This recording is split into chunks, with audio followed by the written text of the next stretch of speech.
22 for 195 yards. And the leading receiver was Blake Fields, 5 catches, 72 yards. Now, for Cofield, this could be a trivia question sometime. Only 5 players touched the ball. All 5 had something to do with a touchdown. We got fullback Isaac McKinney, 9 carries, 50 yards, 1 touchdown. Landon Lau, 13 carries, 72 yards, 1 touchdown. Seth Lau, 16 carries, 127 yards, touchdown. Cole Hines, 11 carries, 75 yards, did not have a touchdown running, but 2 of 2, 38 yards passing, 1 touchdown. And the 1 touchdown, Hayden Hicks with his 1 catch. So there's the 5 players. All 5 of them had something to do with the scoring. Well, they certainly did. And a lot of yards tonight on the ground. And you said before in pregame, when I asked you, I said, Goose, what they got? You said they got to have over 200 yards rushing. Yeah, and they ended up tonight 52 carries, 321 yards, and 2 for 2 passing. So 359 yards, but 52 rushes, 2 passes. I mean, that's old school football as it gets. Andrew, that's about it. You loved that, didn't you? Surprisingly, I will say that I did there. Yeah, as you like to sling it around the yard, but there's a lot of times you get a new. Not that Keith Henry's a new coach for Cofield. I'm not trying to say that, but you get a new coach somewhere. Well, their personnel might fit this scheme, but instead of trying to fit your scheme on players that may not always work. So it's just taking a step back and saying, okay, what do we do best? Is it passing it? Is it running it? And I think we certainly saw tonight Cofield's running attack certainly was the strength of their team tonight, maybe outside of their goal line stands on defense. But, that's just going to coaching, hey, what works? And also, too, that being said on defense, from Greenback's standpoint, it almost just demoralizing after a while. You just think, they're lining up, running it right at us, and it's coming, and you just really hadn't stopped it. And just credit Cofield doing what they had to do. As Goose said, over 300 yards. Yeah, 320 yards on the ground. Well, that's just, I would almost say unheard of in today's football at the high school level to have that run-pass ratio, only 2 passes. But the 2 passes that Cofield threw, one was a touchdown and one to Seth Lau there in that fourth quarter to basically ice the game with the first down, none bigger, in my opinion, than that last pass completion. And, a lot of times time of possession really doesn't matter. Now, granted, Greenback had the scoop and score. They had 2 possessions the second half, one in the third quarter, one in the fourth quarter. It ended at the goal line. And it ended at the goal line. First half for Greenback ended at the goal line. Yeah. A lot of what ifs. We talked about it. Did it surprise that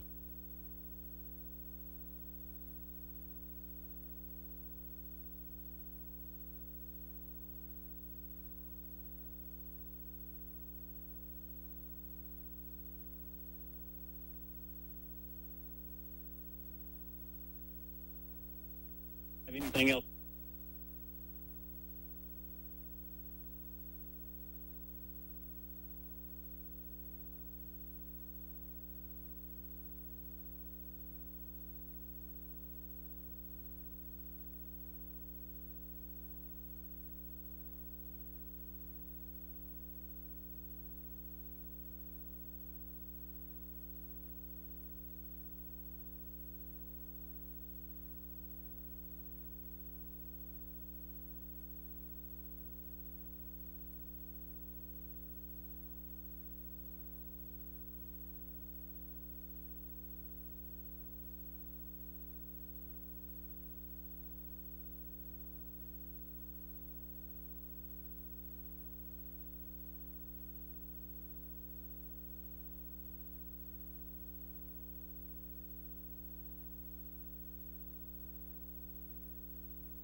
Welcome to the 5-Star Prep Friday Night Scoreboard. Cox is going to slide in here right now. He timed it just perfect.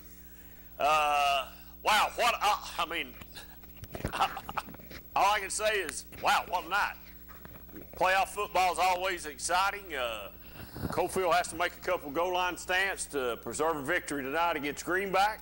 Oliver Springs goes and on the road and wins. So 5 starters out because of contact tracing. 5 starters out because of contact tracing.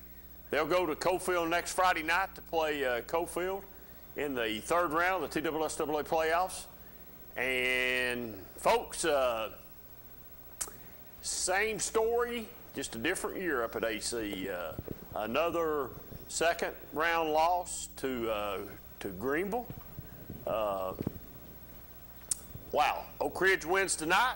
West wins tonight. I think South Doyle won tonight.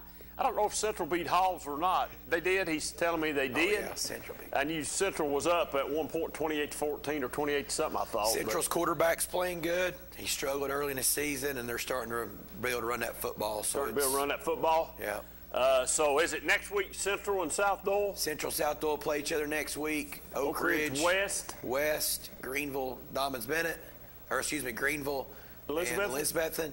And then I think the story of the night is Donovan's Bennett, DB, shuts down the gates as fans are coming into the game because there's a positive COVID test on McMinn County's football team per the McMinn County Health Department. Okay. The Sullivan County. Yes.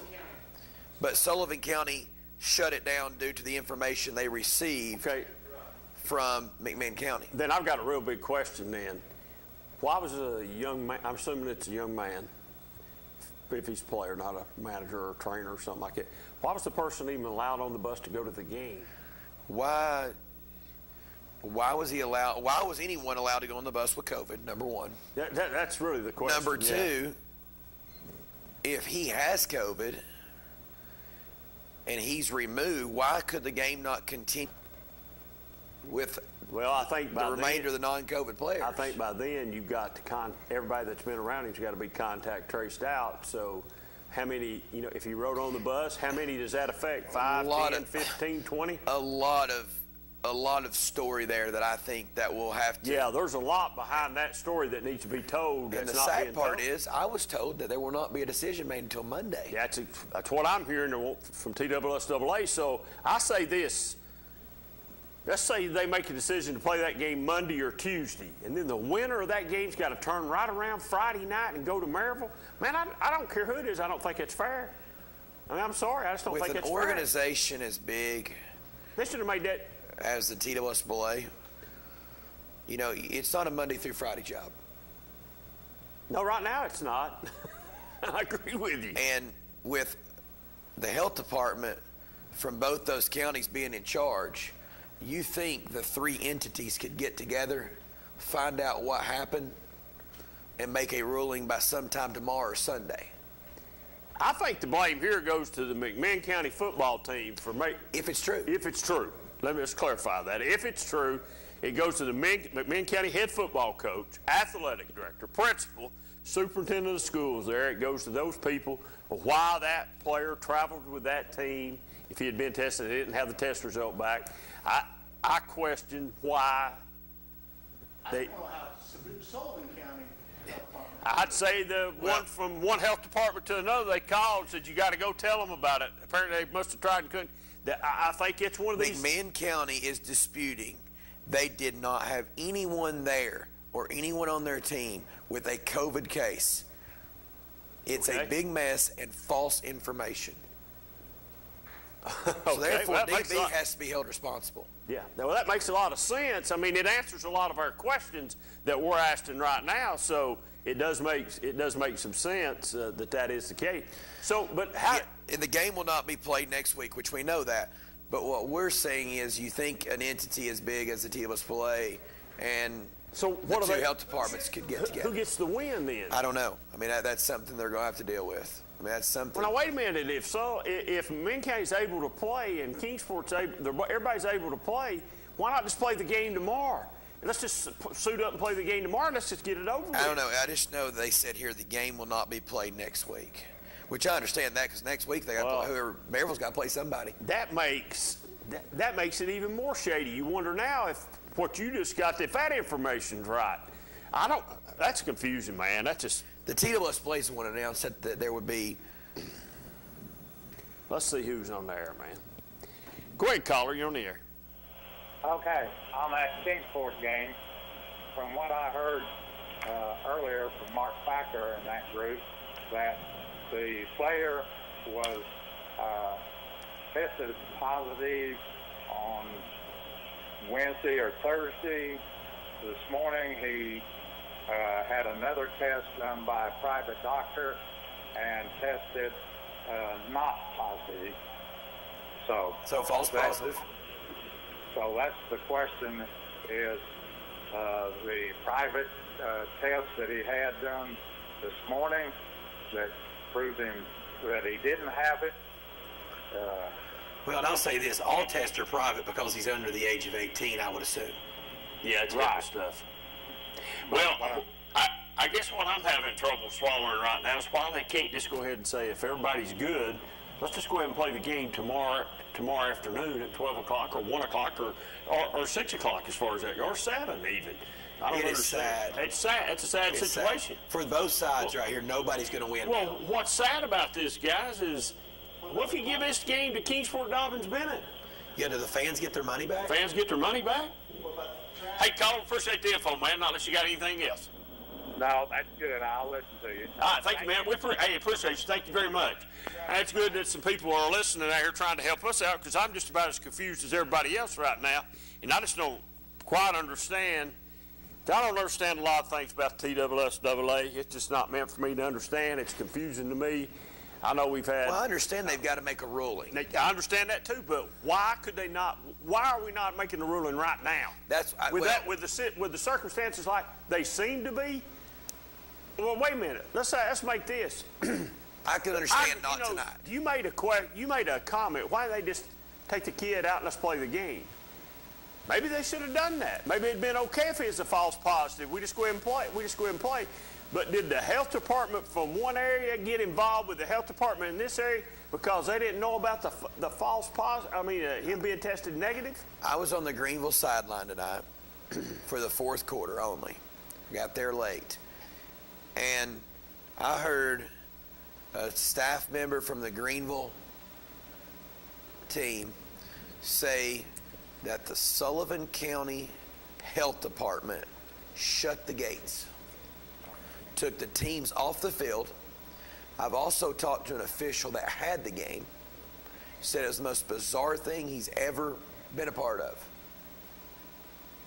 They're out there, they're warming up, they're going through all their pregame stuff. They get notification that the gate was going to be shut and players were to go to the locker room immediately. They get in their car, they drive back home. That's sort of like the NBA, you know, the way they did it last year. Not necessarily with some COVID. I mean, it was COVID related, not a test. But I don't know. I'm just really confused. So TSSAA Director Bernard Childress on if additional information will be provided from Dobbins Bennett and McMinn County situation. We will not. We have asked the administrators of both schools to get us all the information, and we will make a decision as soon as we get all the facts. So they might end up getting this done sooner than later, which is fair. It's fair. I agree with that. Which is fair. So, so I guess what they really got to do is, it sounds to me like they got to wait and see if this actually was the right test, to see if they have to, if there was some contact tracing that has to be done, how many players could possibly be out from McMinn. So I think that's something you have to And this is a great point. If DB refused to play and McMinn County had no positive test, then Donovan Bennett should be the team having to lose this game, not McMinn County. And that makes sense to me. I can agree with that also, if that's the case. I sure can. So anyway, yeah, and like TSSAA says here, we don't have enough information right now to make a decision. I'll buy that then. Yeah. I can buy that. We got all three of the lines lit up like a Christmas tree here. Let's just see what we got. Quick caller, you on the air. Hi, buddy. Hi. My name's Joanne. Hey, Joanne, how are you? Ain't talked to you in a long time. Lord have mercy. It's been a few years. Well, we okay. Doing okay? Yeah. You see Barry any? You ever see Barry? No. You don't No. see him? Well, I'll tell you what I'll do. I'll call him, and I'll tell him to hook you up in. Huh? I'll call Barry sometime, tell him you're looking for him. Okay. Okay. Thanks Bye-bye. all right, bye-bye. Thanks for calling. Good caller, you on the air. I ain't heard from her in a long time. Hey, guys. Hey. Hey, piggybacking on what Cox said a minute ago about the TSSAA being such a big organization and not being able to make a decision, I bet you I can tell you one decision they've made. They ain't refunded nobody's own money off that gate that they got tonight. I don't see how they could not refund that money. If the game's not played, The game wasn't played. I think they'd have to. I think they're going to have to refund that money. Yeah. And it's real easy to do now that you have bought the ticket online.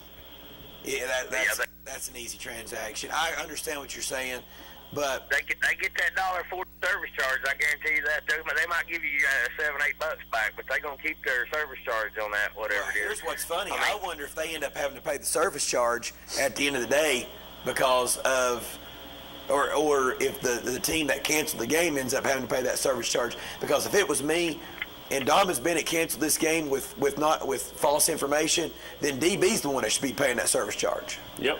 And DB should suffer a loss if they canceled the game over false information. If they're the ones that pulled the trigger on this deal and they went off somebody else's word, and this is what gets me, is it's McMinn County. It's not Sullivan County. Sullivan County supposedly is the one that's involved in this, saying they had a positive COVID test that contacted Dobbins Bennett and told them this. I mean, the ball's got to fall on Dobbins Bennett. Like, it sounds to me like they just, I don't know. I mean, I don't even know how to describe this whole situation. It's so confusing. But whoever made that call is in the wrong. So whichever team decided, hey, we're not playing this game, is the team that should take the loss if they're not going to play the game. And if they're going to play the game, they need to do it tomorrow. Well, it sounds to me like when the TSSAA gets enough information, they probably will rule fairly quickly just from what we're seeing right now. So, well, they're going to draw their interest on that money off that gate, though. I promise you that. Getting money out of the TSSAA is about like pulling teeth. I understand. I'm with you 100%. Okay, it's already been said. It has already been determined. Fans that have bought a ticket have already got their information. They will refund all money to this football game tonight. That's I'm surprised because that's the first time TSSAA has done the right thing in a long time, and this goes back to the playoff situation last week. Oakdale sitting at home with a winning record, and Hancock County got to go to the playoffs. Wow. Just part of it, man. Just part of it. All right, guys. Hey, I'll talk to you later. I see, man. Quick caller, you on the air? Anderson County was 28-24. Excuse me? Can't hear you. Anderson County was 28-24. Yeah, that's correct. Anderson County lost 28-24. Thanks for the call. Do they play anymore? No, that's it. It's through. They're through to 2021. Thank you. All right, thank you. Quick caller, you on the air? Can you tell us about the Greenville-Anderson County game? Who scored, how, and when? Caller, I can give you the fourth quarter rundown. Anderson County was up 10-0. Greenville scored to go to pull it within 10-7 early in the game. Anderson County scores to go up 17-7. Greenville comes back, goes 17-14. Anderson County was driving there with the ball, had it 2nd and 5. Start of the fourth quarter. Pretty much in control of the game. Gavin Noe was pretty much dominating. He was the man among boys tonight.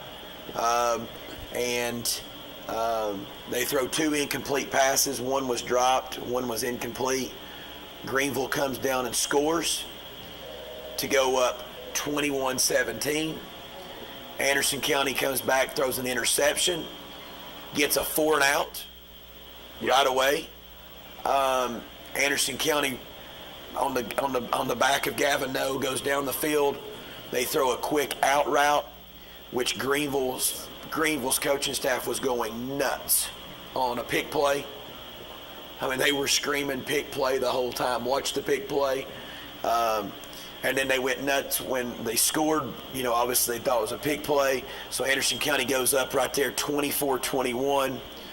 Greenville gets the football, drives 80 yards in less than 2 minutes, and scores with less than 30 seconds to defeat the Mavs 28-24. man, oh, man. I Sort think, of like the Powell game almost, the last-minute loss. you know, it's funny you say that because I got a text on the way here and said Anderson County and Powell remind me a lot of each other. And then you brought that up, and I responded, "How's that?" And the guy didn't respond. I was wondering what he'd say, but you know, you're right. There's a saying that my good buddy at Coaches at Farragut Baseball says, and I agree with him, and it's winners win. And I'm not saying Anderson County's not a bunch of winners, but I'm just saying Greenville has a way to find every year for the last 4 years a way to win that football game. Yeah, I think it's gotten AC's head a little bit now. Yeah. Were there any injuries that contributed to the Nope. situation? Not that I know of. Not that we know of. I watched a video when I got there of a couple wide open passes, one touchdown pass that was dropped. You know, and you just, when you do that and that type of stuff happens, the game pressure becomes more magnified on the team that's trying to win it for the first time. You know, Greenville don't feel that game pressure like Anderson County does. And then when that things happen, it starts getting in your mind what's going on here, and the game pressure intensifies on the team that's 0-3. I agree with you because I think Greenville might have thought, I think Greenville came in tonight thinking we're not favored tonight. Anderson County was averaging 42 point something per game recently. That's been the last maybe seven games. And they didn't score that. I mean, they were well under their 42-point average tonight. And I think everybody knew they weren't going to score 42 because of who they're playing versus who they play. It's competition. Yeah, the competition stepped up big time tonight for them. But, caller, I got to watch the first two plays before our event at First Baptist tonight for basketball. And on the first series, I think it was the first series, they miss a kid wide open down the middle of the field for a touchdown. And then the very next series hits the kids in the hands. Yeah. He scores there. Yeah. So, I mean, they left. You know, I say nobody thought they'd score 42 points. You know, I think if they play a little bit better football game, they might have scored 35 or 40 points. They might have left in the first half alone. They might have left 14 points on the field that they didn't get, whether it was drop passes or whatever. So, you know, I thought they got away from their game a little bit tonight. To me, their game's Gavin Noe. Man, I'd have run him till his tongue was hanging out tonight because he's just a tough young man. He turns it out really. I don't know how many yards he wound up with. He probably had a ton, but he'd have had a whole lot more if I'd have been coaching him tonight. So, I don't know. Well, thank you. Appreciate it. Thank you. You're welcome. Call us back if you're on hold. Quick, caller, you're on the air. Yes, sir. I'm just wanting to call and say, just on a positive note, since everything's been negative tonight. What's been negative? Hold on, whoa. What's been negative? Well, with all this with the kids and stuff at the school and everybody having to leave, and Anderson County losing. That's not negative. We just were telling, we didn't understand why it happened, so we're not negative about anything. So, Anderson County, we've not said nothing. We've not said nothing. We've not said nothing negative about AC neither. They got beat tonight. No, I just said it's bad that their season ended against Greenville. But what's true and is nice to say that Greenback is finally gone. We can agree on that. OS and Cofield can meet in mid-November, probably for the first time ever. Hey, caller, I got a question for you. When's the last time Cofield beat Greenback in the playoffs? 2014. That's a big win. Yeah, it had to be 6 years ago, probably. Yeah, that's a big win. Right. Yeah. And I think that was I think that game was at Greenback, too. Yeah, that game, Cofield beat Greenback at Greenback. I was there with Brad Jones. We were there. Yeah, that was good. That's nice. Well, guys, I just want to say that'll be a good game next week back at Rochelle Field, Cofield. So. Oh yeah, it will be. That'll be the game next week around here. I can bet you on that. Thanks. Yeah, that's nice. And no Craig and West is there too. So, you guys have a good night. All right, thanks, caller. Appreciate it. Quick caller, you on the air? Yes. Can you tell me who won an Olive Springs football game? Oliver Springs. They'll play. Cofield game. Who won the Cofield game? Cofield. Cofield and Oliver Springs will play next Friday night at Cofield, and kickoff will be at 7 o'clock. Okay, thank you. All right, you're welcome, man. Quick caller, you on the air? Roll, Wildcats, roll. Talk about that Oak Ridge game.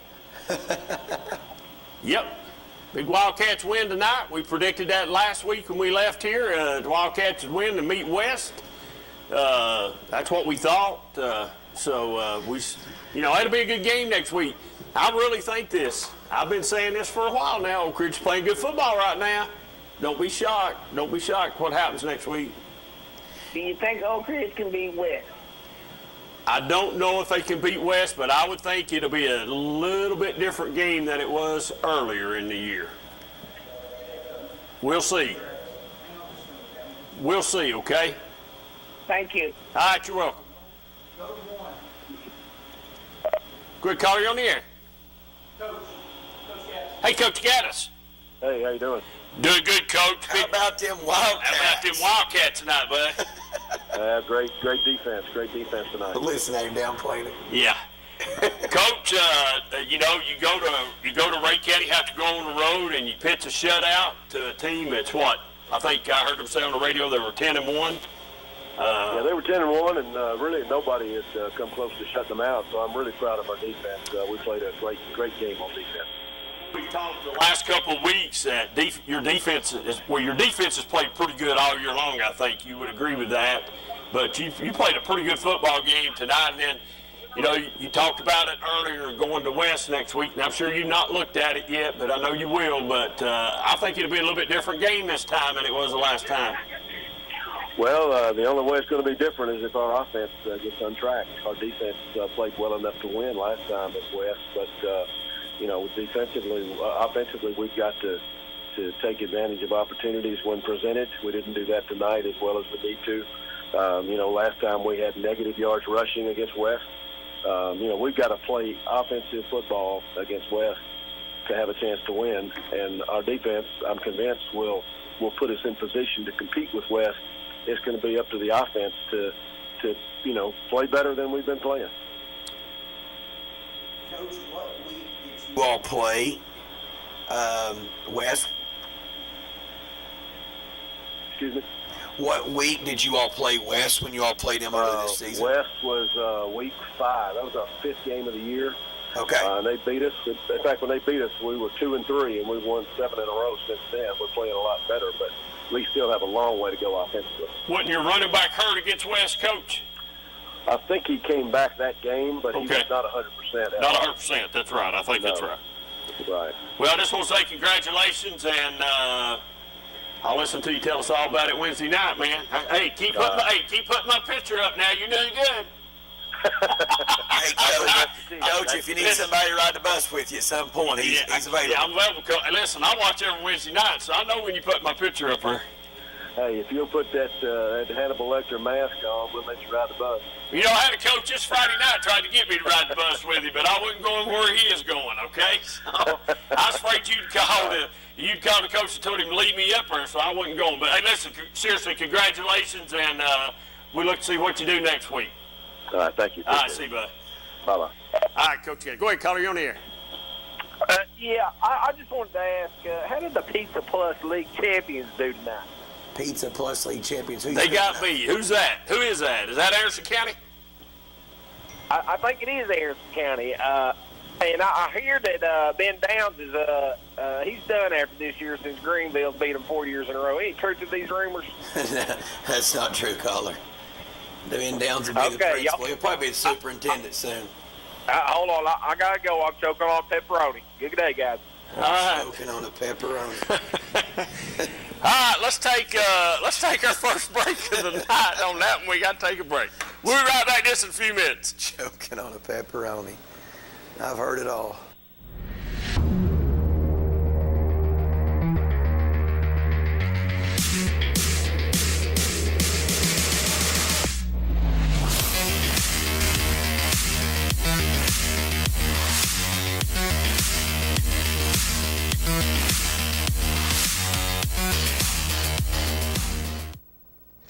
I gotta go shower. It's laundry night. Dishwasher needs to run. And the hot water wars. A Rinnai tankless water heater gives you an endless supply of hot water for everything you need to do. Feel the comforts of home with natural gas. Natural gas tankless water heaters cost almost 3 times less to operate annually than the electric models. Make the switch today. Rinnai, hot water for all. The innocence of youth. Is there anything any better? But soon they'll be in high school and facing all the same challenges you faced. How to make friends, how to fit in, how to be cool. We want our children to have everything they'll need to live fulfilling and productive lives. Make sure the kids in your family are among the more than 110,000 participants here in Tennessee who take part in high school sports. Breaker, breaker, good buddy. We've just rolled in from Georgia with a truckload of throw rugs. That was back in my truck driving days, many years ago. Rugs are still rolling in from Georgia every month, featuring Oriental and contemporary area rugs, carpet-style throw rugs, and much more. All rugs are sold at the lowest prices possible. Find your rug at Hammer Stores. I am a Simplicity dealer. This business is my life, my career. If you need a new mower, I'll help you choose the model that will make your property look its very best, and even let you take a test drive. When it does need service, you can rely on my factory service training and genuine parts. Because I don't just sell products, I build relationships. I am a Simplicity dealer. S.L. Bowman & Sons, 524 North Front Street in Rockwood. Evans Mortuary has been serving the needs of families in and around Roane County since 1976. As established members of our hometown community, we understand the security of dealing with people you know you can trust. We built our reputation on this trust. The Evans family appreciates the confidence the community has expressed in us over the years and will constantly strive to earn that favor. Evans Mortuary, 805 North Gateway.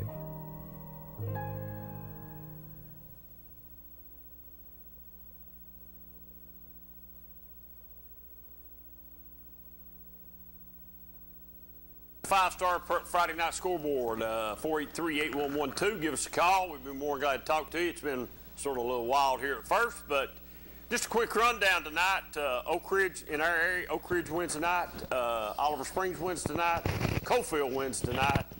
Rockwood, Anderson County go down in defeat tonight. The big controversy of all controversies is what's going on up in East Tennessee, up at Kingsport Dobbins Bennett with McMinn County, a game that was, I don't know if you call it postponed, canceled, or what right now, so we'll leave it at that. So we'll go with postpone. We'll go with postpone right now until we know after the next commercial break, we will have more information on the likelihood of this game being played, the situation that occurred tonight up there, and what all went down with the false positive and the testing. Well, you know, here a couple weeks ago, we had Coach Jody Wright down here, which he's a TSSAA board member, and we talked about the COVID and what it could do to teams and how it could affect teams. So this is one of these, this is a weird situation right here that's going on, because there's a lot of, I guess there's a lot of different stories right now about what's going on. I mean, there's some information out here.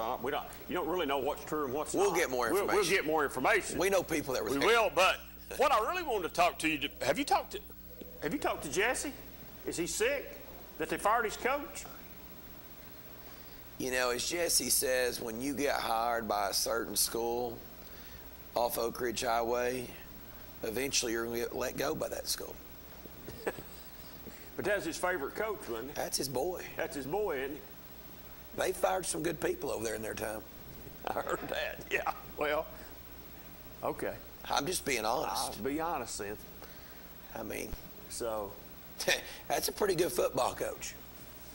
He's won state championships. What were they this year? 8-3? 8-2. 8-2? 8-2. Lost the state championship. Baseball coach. Lost state championship basketball coach. There's a rumor going around that he's leaving anyway. Is that true? I don't know. I don't know. I think he made his statement pretty clear to 5-Star Preps.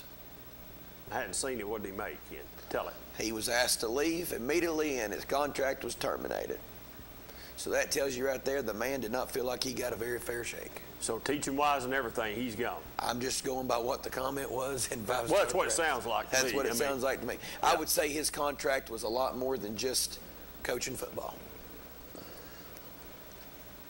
I'd say yes. I know. I got. Well, you got to. I got distracted. I don't guess you got to have a reason to fire someone. Well, you don't in Tennessee. You don't have to have a reason, but you know, are we taking high school football too serious? Lord have mercy.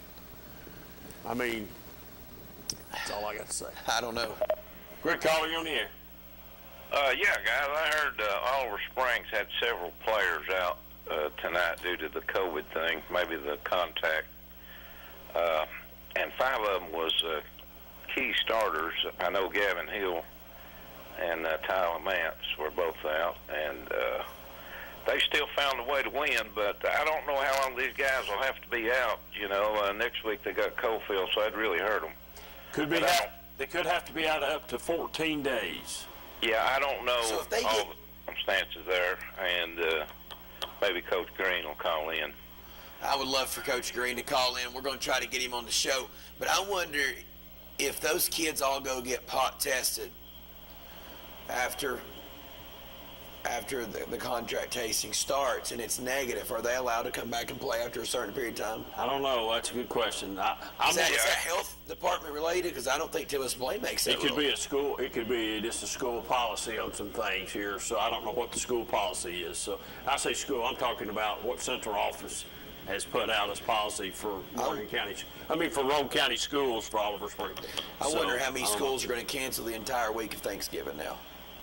The entire week of school? Yeah.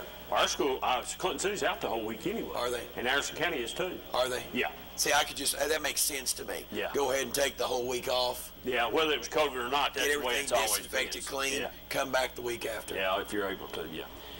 All right, we'll try to get Coach Green on here, but we're working on it right now, so if we get him, you stay tuned.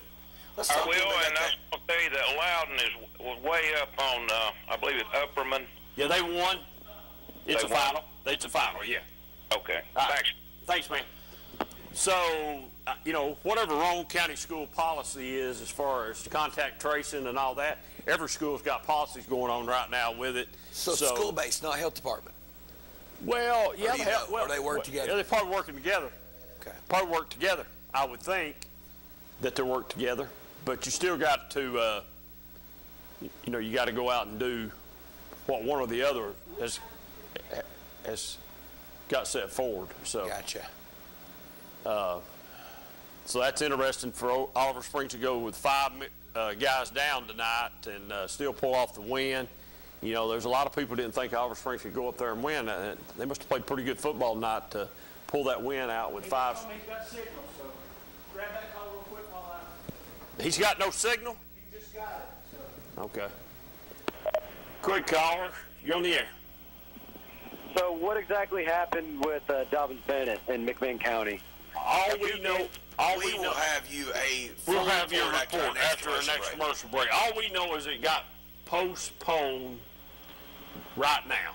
That's all we know. It's a COVID issue. It's a COVID issue, and that's all we know. We know there's lawyers involved. We know Tillis Blaine is trying to get their information. We will have you more information after the next commercial break. Yeah, as soon as we take the next break, we'll have a little bit more. All right. And Quinter, it looks like you've had a good night so far. 2 of your favorite teams, Maryville and Alcoa, won. I bet you're going to celebrate hard. No, I'm celebrating because Oak Ridge Wildcats run. My favorite football coach won tonight. One of my favorite football coaches. That's right. All right, I'll let you go. All right, see you, man. So, anyway, trying to get Coach Green on the phone right now. Brad's working on that as we speak. What do you see we're talking about? Is that Coach Green? Coach Green, big win tonight for the Oliver Springs Wildcats. Hello. Yes. Can you hear me? Yeah, I can hear you. Go ahead, Coach. Big win tonight. Oh, certainly was a big win, huge win. Just, almost speechless. Just so proud of our young men, our coaching staff. the adversity they had to overcome this week. I just can't say enough about what a gutty performance tonight. And it was a war. So, I understand, Coach. Hey, Coach. I'm mentally and physically exhausted right now. I understand. I won't keep you long, okay? I understand you went with you had 5 kids that were out tonight. Is that correct? Well, 5 starters. We've got 12 total, on COVID trace quarantine. And, we were missing the 2 seniors, Gavin Hill, Austin Bridges, and Tyler Bridges, Tyler Mance, and Brady Jackson. So wow.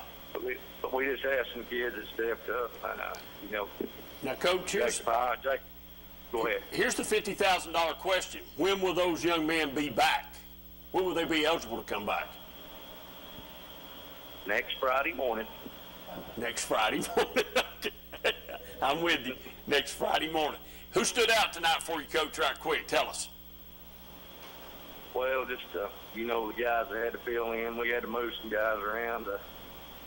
Had to move Jacob Heilman, which he's start linebacker on defense, and our leading tackler, but he usually gives us some carries in a backup running back role. Had to play him at tight end, and he ended up catching a big touchdown pass with 4 seconds left in the first half, where we scored on our first drive, then they scored and had us 14-6. We scored with on the pass from Zach Elliott to Hyman there with 4 seconds, then Nation run into 2 points, and that really, kind of gave us some momentum. And then they came out and fumbled the football on the first play, the third quarter, and then Nation took the next play about 40 yards, and got the 2-point conversion on a pass to White Green. Another guy filling in, it's been playing some for us, but had to start and play the whole game tonight, and then they scored again, and we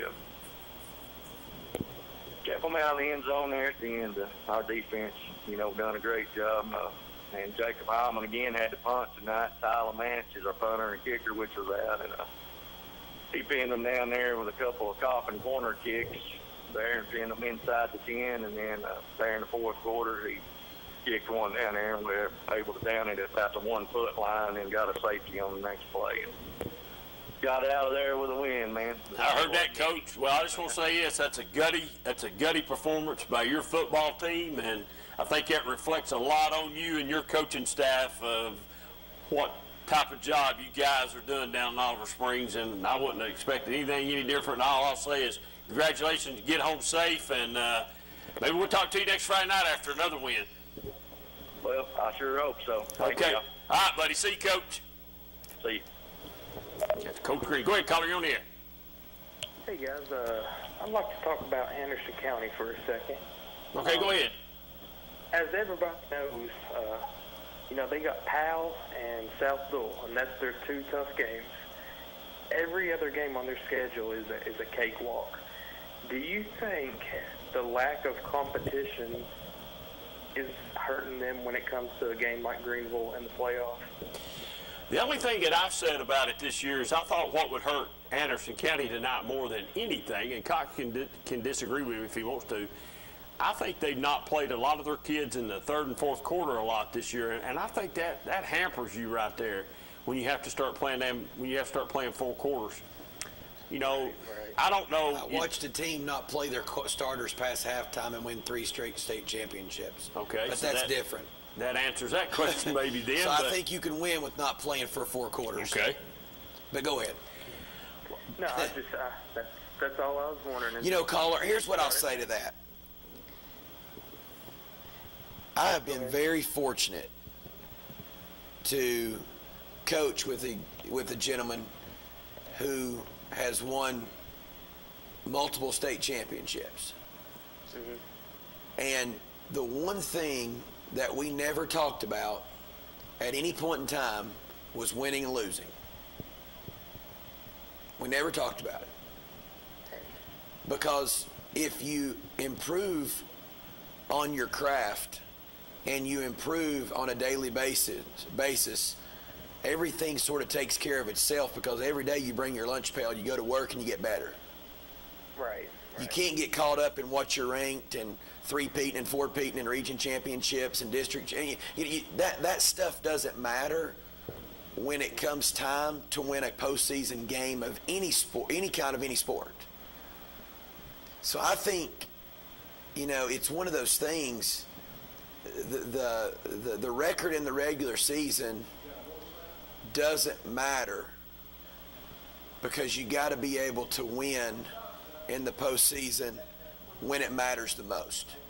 And if I lost to the same team 4 straight years in a row in the playoffs, I think you got to step back and say, what can we do different to get over the hump, to get better every day, that we can win these games? And unfortunately for Anderson County, next year they're going to have to play South Dole. They're going to have to play Fulton.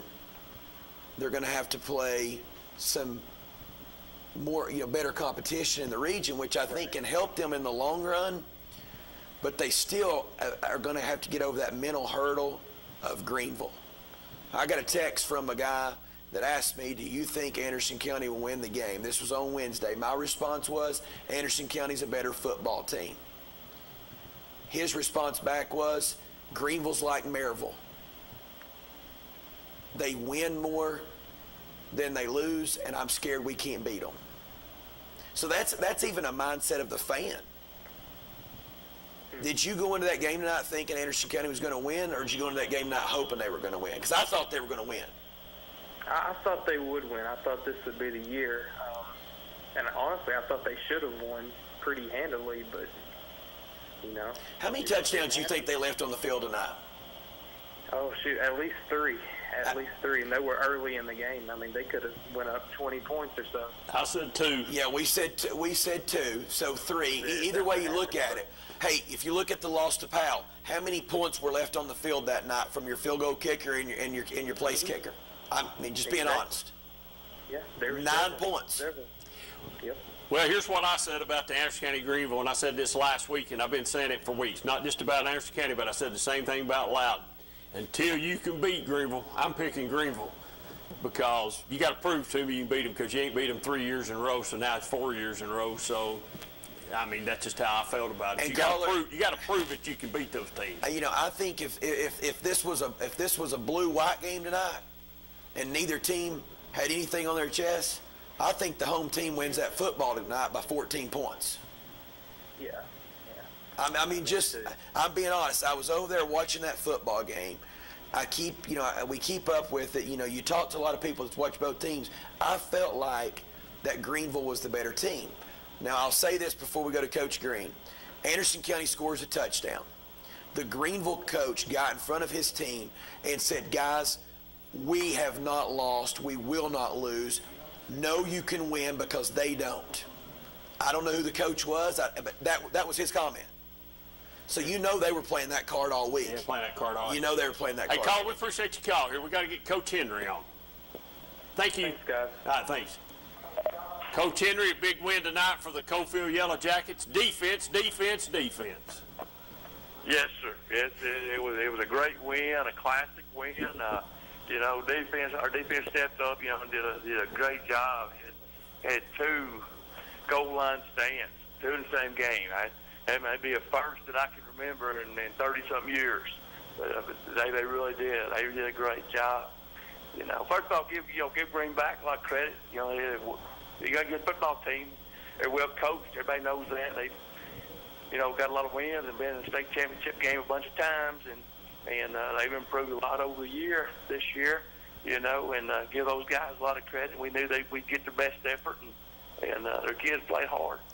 But I tell you what, I'd like to compliment our coaching staff, Coach Wilson, Coach Henry, and Coach Burgess and Coach Bell. They did a great job of getting our kids ready to play, and I'd like to brag on our young men. What a great effort they put forth, for 4 quarters of football.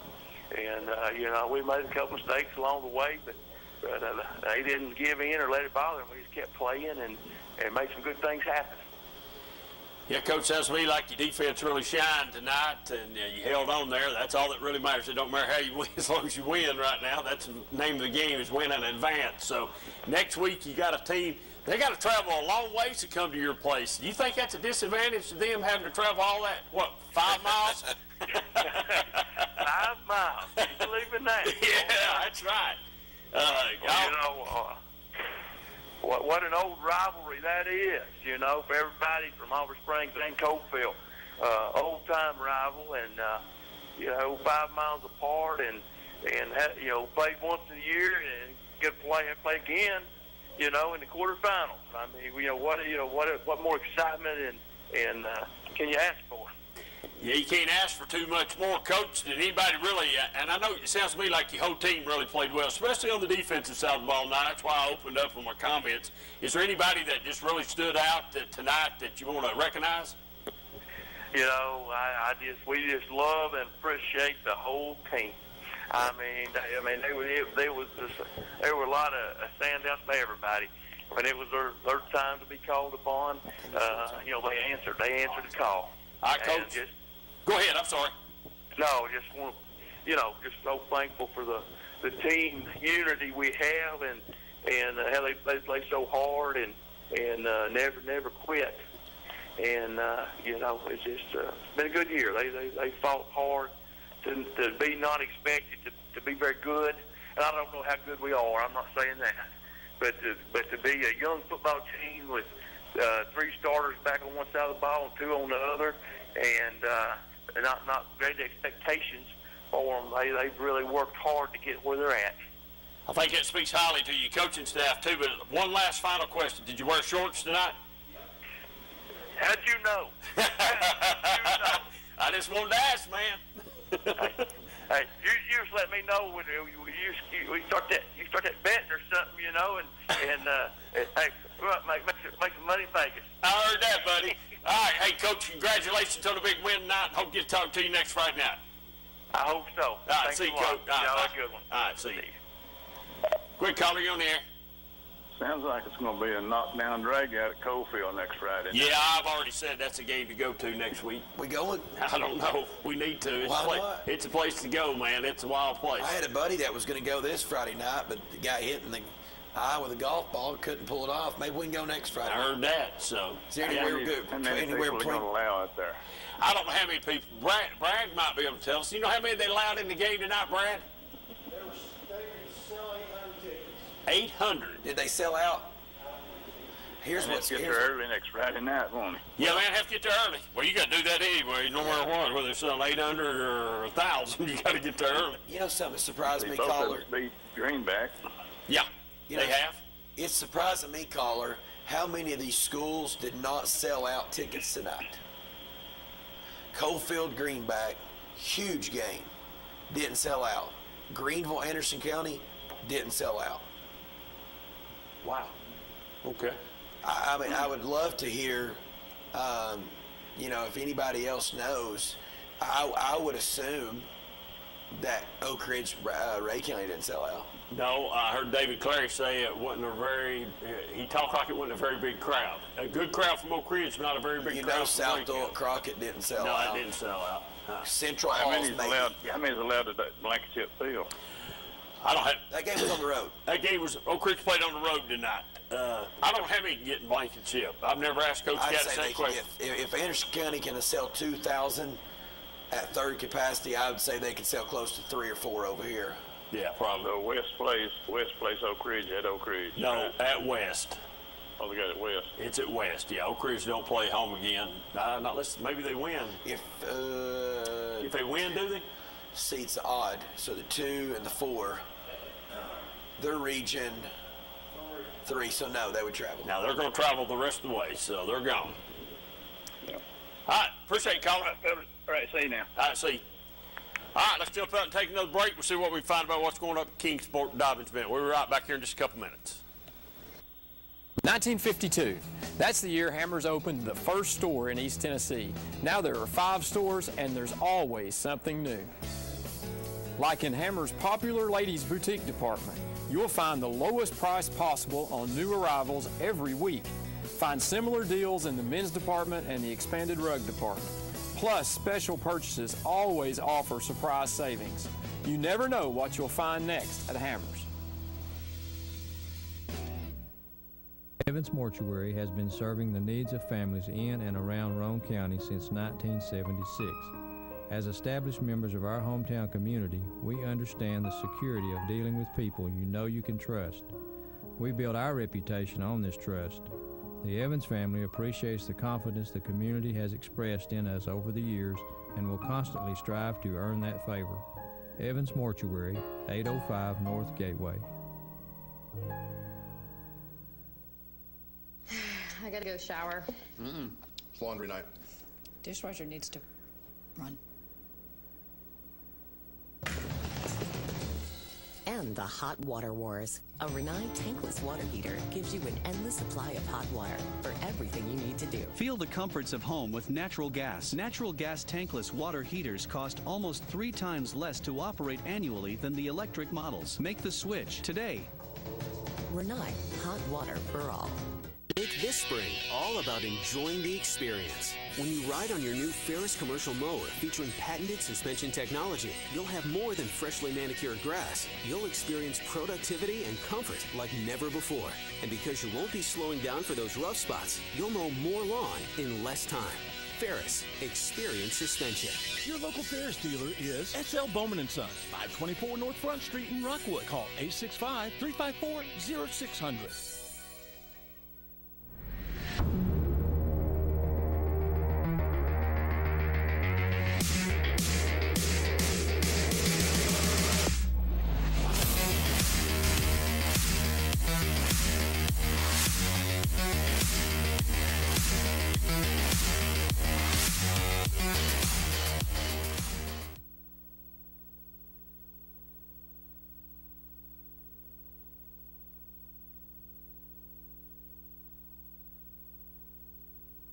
Our Prep Friday Night Scoreboard, 4838112.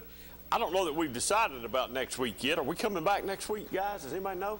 That'll be to be talked about, and we'll release that before we talk Tennessee football. Oh, there ain't no use to talking Tennessee football. That's a foregone conclusion. But anyway, we got a lot to talk about. We'll let you know after we take our next break whether we're coming back next week or not. All of our teams are on the road. It's nothing really close except for Oliver Springs and Coalfield, but we'll let you know here in just a minute. This could be it for us, but we'll see. Yeah, there's only 3 teams left, so this is probably will be the end. But we'll talk. We'll let you know before we go off the air tonight. It's been a crazy year. Cox, you got some more on the DB game, whatever's going on. Tell us about it. Yeah, so here's the situation. So a young man from McMinn County High School started having symptoms last Tuesday. He was tested and got a negative test. The coaching staff at McMinn County, due to the high risk and the symptoms and the fever, held him away from the team, and he was at home. Got some lawyers, some litigation, and some stuff involved. And they agreed if he got tested again and he was negative, he could play. If he got tested again and he was positive, he couldn't play. Obviously, he hasn't been around the football team all week. He rode up with his parents to the football game. McMinn County Health Department contacted the Sullivan County Health Department to let them know that they did have a positive case on the football team and that the young man had tested positive. So that was an hour before kickoff. Then when the powers that be got with Bernard, they tried to get more information. McMinn County was saying, hey, this kid's not been around anybody on our team. There's no contract tracing here. We need to play football. Sullivan County Health Department is saying you're not playing football. DB is at the mercy of the health department. TLS Belay is at the mercy of getting the correct information. So as of right now, this game is being postponed until all the information comes out. And we have been led to believe that the TSBA and would like to, this game be played as long as the health departments agree that no one is contract traced and that everyone's safe. The question I would ask, did the young man that rode with his parents make it on the field? Never made it on the field. Never. Okay, that answers my question, which would tell me then the kid's not been around anybody, so there shouldn't be. Well, that tells me the game maybe should have been played. Because don't you agree? Because from the information that we have gathered, this kid found out on the way there that he was positive and was told by the doctor that had the positive test that they would have to report that to the health department. So that's from the timeline that we can put together and the information that we've gathered, that's where we are. I just wonder why we need lawyers involved in it. That's my biggest wonder. Why do we have to have a lawyer? In all honesty, if you're a coach, you don't want someone that has symptoms around your team. It sounds to me like McMinn County done everything right, to me. To me. For everything that we've been told. Everything we've been told, they've done everything right. So if the kid didn't get on the football field tonight, didn't get around any football players tonight, then I don't understand why they didn't say play the game, because nobody's going to have to be held out for contact tracing because nobody's been around him since last week on Tuesday or whenever. So I don't know. There's as they say, a failure to communicate somewhere. I don't know where that failure to communicate is, but I don't either. I don't think you can blame DB now. Like I ain't saying we were blaming DB a while ago. You sort of thought it might be sort of thought something. of it. Yeah, right. But it sounds to me like you got two health departments involved, one from McMinn and one from up there, and they said no. So, which is funny because we talked to an athletic director that said that they felt like the best thing was to shut down their football program at the time because of the COVID testing and the COVID and who all had it. And he said, because if you don't and the health department does that, how bad does that look on you? Yeah. Yeah, that's true. That's what was said. So, hey, 483-8112, you can give us a call. We'll be more than glad to talk some high school football. It's what about Knox West next week at Oak Ridge, Oak Ridge going to Knoxville West? I think Oak Ridge is playing really good football right now, and I really do. Defensively, they've played pretty good football all year long. Sounds to me like Coach Gaddis is pleased with the defense. Their problem has been Cox's no offense at Oak Ridge, even though they put 23 points up. That don't sound right to say there's no offense because they did score tonight. I don't know how they scored all their points, but that's been the Achilles heel this year for Oak Ridge's offense. So I will say this, Kendall Jackson is back. I think he's healthy. When he played at West the last time, I think he was just coming off a high ankle sprain. He didn't play I don't know that he played a lot that night.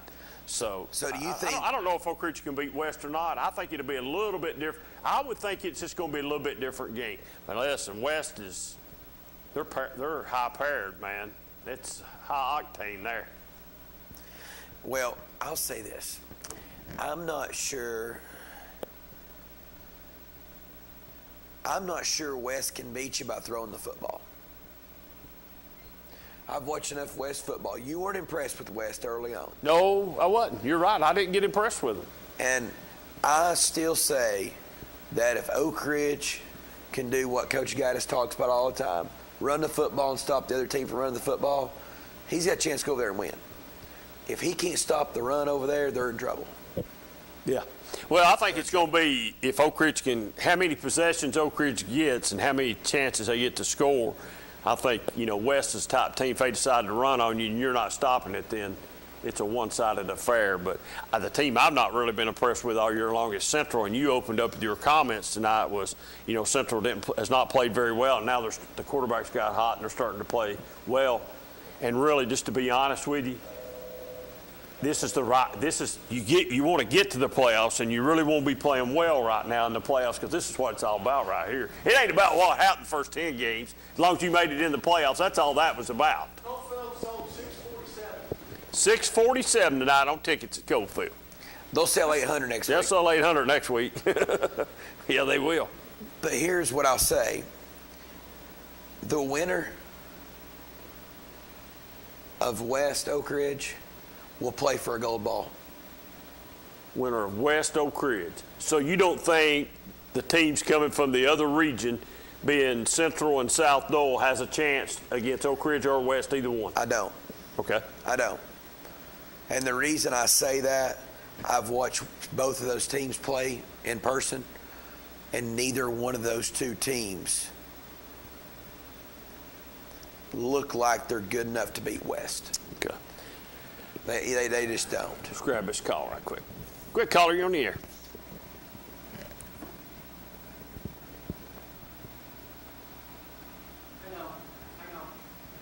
Yeah, I'm with you. 570 points. Yeah, you're right. South Pitt does score a bunch of points. Yeah. Anyway, you fellas have a good and talk to you later. Thank you.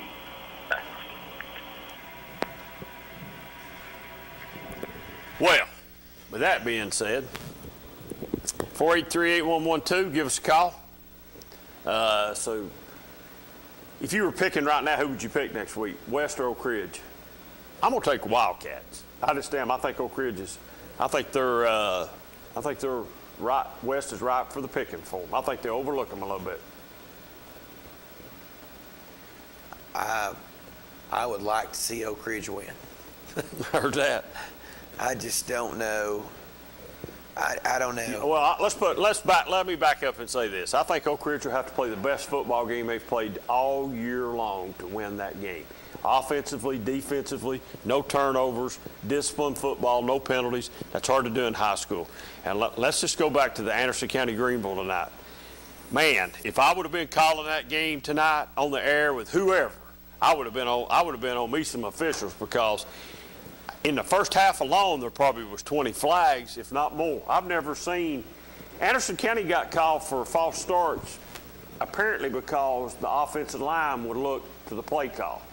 The officiating crew. That crew was from Knoxville. Who was it? You know who it was? That crew was from Knoxville. The crew was from Knoxville. Well, I tell you, they didn't adjust to that offensive head movement until the second half. That's the truth. The five-star prep commentators, guys calling the game tonight, made a comment about it. The officiating crew's going to have to adjust to that. And by the way, was it not nice to hear some commentating that actually had knowledge about football? Yeah, a little bit. They did a good job tonight, Smithey, I thought. I know some football, doesn't he? Where'd he coach at? Catholic. He battled Fulton for all those years with Pemberton. He was the defense coordinator. Oh, okay. Yeah, they did, and I didn't know Nagy still did. I didn't know he still did sports, but he doesn't. He doesn't? No. Just he writes and stuff. Well, what's he? He works for TDOT. Yeah, he's a TDOT for spokesman for TDOT. Yeah, so that's what I mean. They did a good job tonight. I like the comments from the ex-coach there. He talked about it a lot. And he pretty much knew what was going on. Could call that. If you was a fan, it made you almost like you were there. So he did a great job. Yeah, I was impressed with both of them. He did a good job. He did a good job. Well worth it. Was Jesse there tonight, or was he at home sick? No, he's over on the sideline, just shooting some film and texting his buddy. Okay. Good caller, you on the air? Hey, what y'all were just talking about, though, as exciting as it is to have this Cofield-Oliver Springs game we got coming up Friday night, it's awful knowing the reward is a trip to South Pitt. Yep. Me and Brad talked about that before as we both walked in the building here tonight. That's what we talked about in the back tonight. Well, as a matter of fact, he was here, I think, when we were talking about it. We talked about that, having to play South Pitt in that round, and apparently South Pitt is loaded this year. Apparently they got 3 D1 prospects. Somebody there's already been offered by Ole Miss, I think. So that's usually a tough game anyway for whoever to play. You got it. Sometimes it runs through South Pitt. Hey, the road to the state championship in single-A football seems to go through South Pitt every year, and that has been Cofield's Achilles heel. The year that they had a chance to beat South Pitt was the year they played Hampton the week before and got 6 or 7 starters kicked out of the game for fighting and suspended for the South Pitt game the next week. It was awful. The timing couldn't have been worse for all those suspensions to have happened and that fight that broke out. As Brad Jones said from the back, they never beat South Pitt, Cofield had. That's exactly right. South Pitt has been our Achilles heel, and for us to get down there and play for a go ball, we got to go through South Pitt. Well, we got to get through Oliver Springs first. Whoever wins Friday night's got to go to South Pitt, and it's a hard trip down there, buddy. That's a hard place to go get a win. And hey, I was going to talk about Tennessee. Hey, if you're Tennessee, you know this Texas A&M game, of course, it's been postponed or canceled or whatever, and then you got Auburn on the schedule. You still got Vanderbilt on the schedule. Does Tennessee have a game on their schedule that even matters anymore but the Florida game? And why wouldn't you just constantly prepare from this moment forward for that Florida game? I mean, don't even worry. You're not going to a bowl game. You're not going to have a winning season. But if Coach Jeremy Pruitt wants to save his job, he's got to beat Florida. Well, he can still have a winning season. No way. He's 2-4. Yeah, they're not going to beat Auburn. They're not going to beat Texas A&M. But how do you know that? Well, because I've seen them play football, and they're bad at football. Do you have a gold ball down there where you live? And then you're one of those psychic readers now? No, I'm not a psychic reader. Maybe Florida, something happens to Florida, and they only can come to Tennessee with half their players. Maybe COVID gets them again and puts them out. I mean, with it going on right now, who knows? It's crazy. Maybe with this extra week of practice, Tennessee will get better, and they'll come out and win the next 4 in a row. Man, that would really be good for them to beat Florida and knock them out of the SEC championship game. That would be fantastic. Wow. Garantano has got 4 years, and he has not gotten any better. Why are you still throwing him out there to play? Well, he's going to he's going to come back for a 5th year. He's going to come back. He thinks he can improve over the winter and summer and come back and play another year. So I think we'll have him again next year. Hey, they talked about letting all these kids have 1 more year of eligibility. Yeah. Now, the question I got is, are they going to increase the amount of players you can have on your team to allow for your freshman scholarship players to come in, or are you just going to have to pick whether you keep this senior for 1 more year or bring in this freshman? I mean, how's that going to work? Nobody knows. Good luck. I'm just kidding on JG. I don't know what he's doing. We'd be better off to move on from him. You don't think JG will be back for a 6th year and a starter? Yep. Well, not if Jeremy Pruitt wants to keep his job. Well, he stuck with him this long. Why wouldn't he go another year? Yeah. Well, I mean, look how it's working out for him. They're 2-4.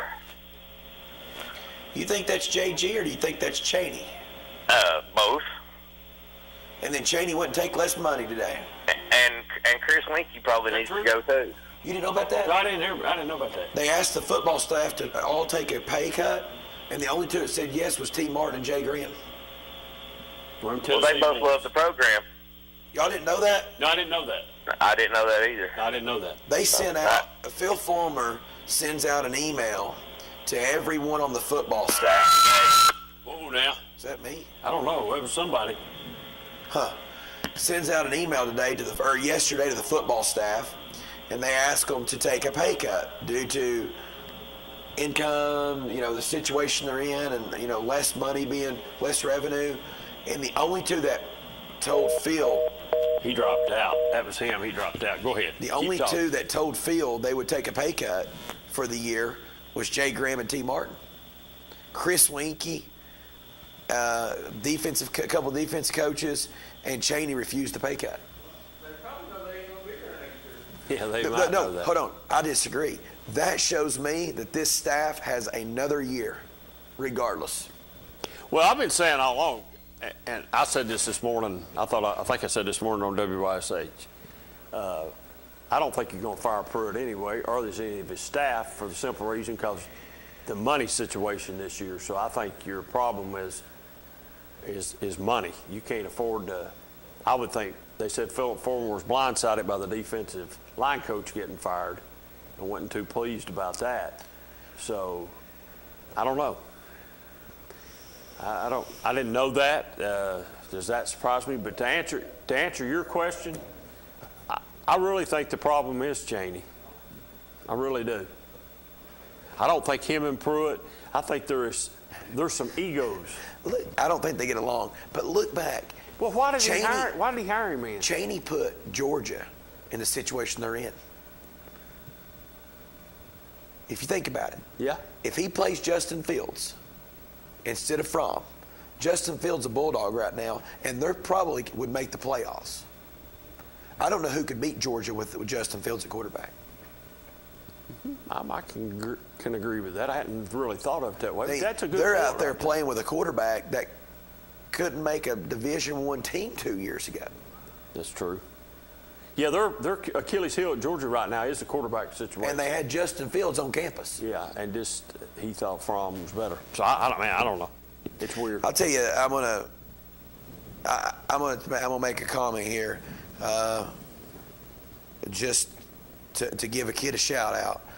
I was just getting some stats from the Anderson County game tonight, and I wondered. I was like, man, I don't know if I wouldn't give this kid the ball every time, because I thought he was rushing for a lot of yards watching it on the live stream, and then when I got there, Gavin Noe rushed for 222 yards tonight.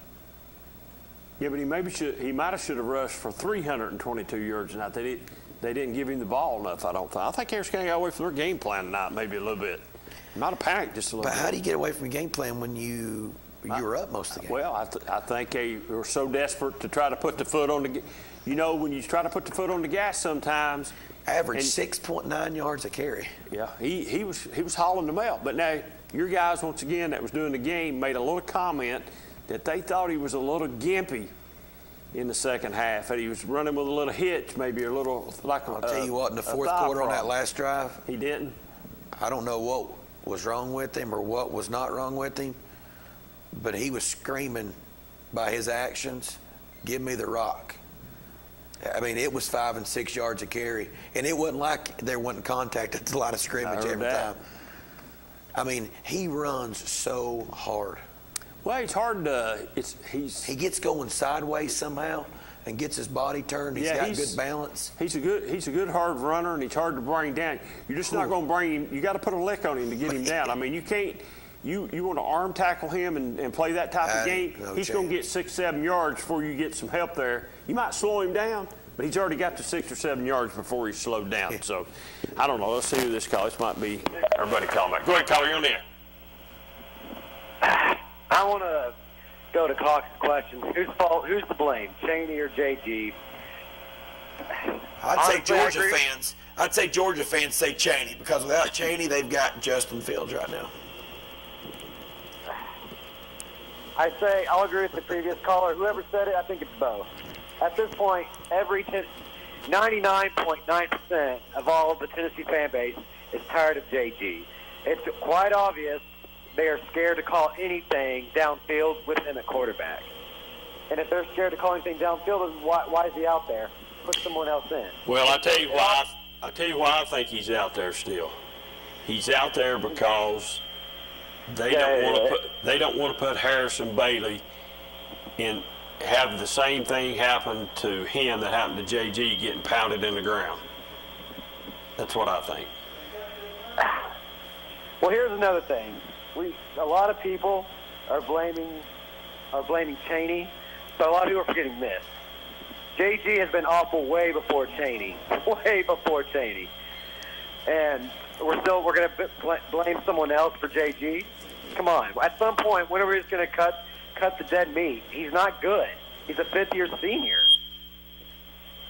Would you agree with that? Yeah, I would agree with that. I think you got to look at Tennessee's offensive line.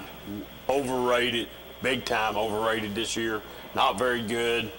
And you say, well, Trey Smith's good. Well, he's getting penalties last week left and right. So it's not a very good offensive line. Way overrated. That's all I've got to say. That's disappointing. If you have an offensive line that's supposed to be that good, you ought to be able to run behind it. Me and you ought to be able to run behind it. So I don't know.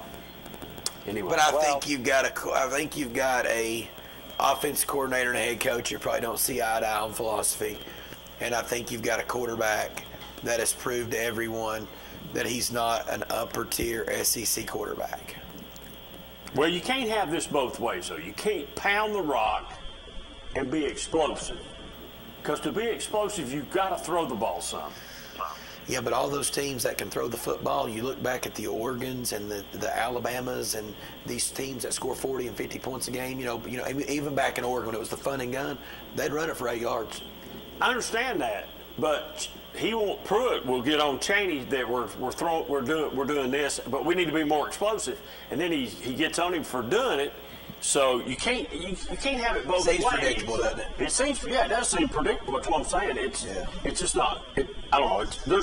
There's a problem over there. I don't know where it's at. I don't know if it's head coach, offense coordinator. I think there needs to be some changes. I personally heard a comment today from somebody. I believe it was on the Paul Feinbaum show.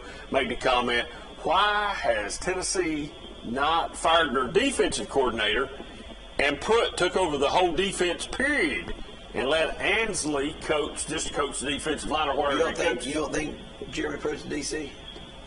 Well, he might be. I don't know. I'll say this. Chaney is the most overpaid, underachieving coach in the SEC.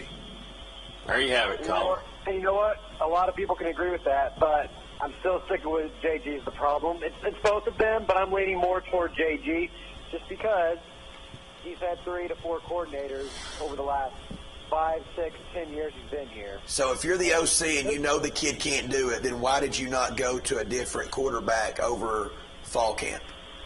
It's a good question. I think that's a question for Pruitt. Maybe you should ask him. I don't think Pruitt would allow it. I think it's an easy question. I think it's actually an easy answer. You don't have anybody any better. That could be true too. And Harrison Bailey didn't get ready quick enough because he didn't have spring to get ready. Maybe he's not as good as everybody thought. I'll tell you what Harrison Bailey can do. He can throw that check down pass down 14, 12 points or whatever with a minute to go. He did that well the other night. He did it well, man. He hit him right in the numbers every time. And he didn't miss that all night. To go back earlier, the coaches that turned down pay, one of the coaches that turned down the pay cut was the offensive line coach that made $800,000. He did or did not? He didn't. He did not accept that.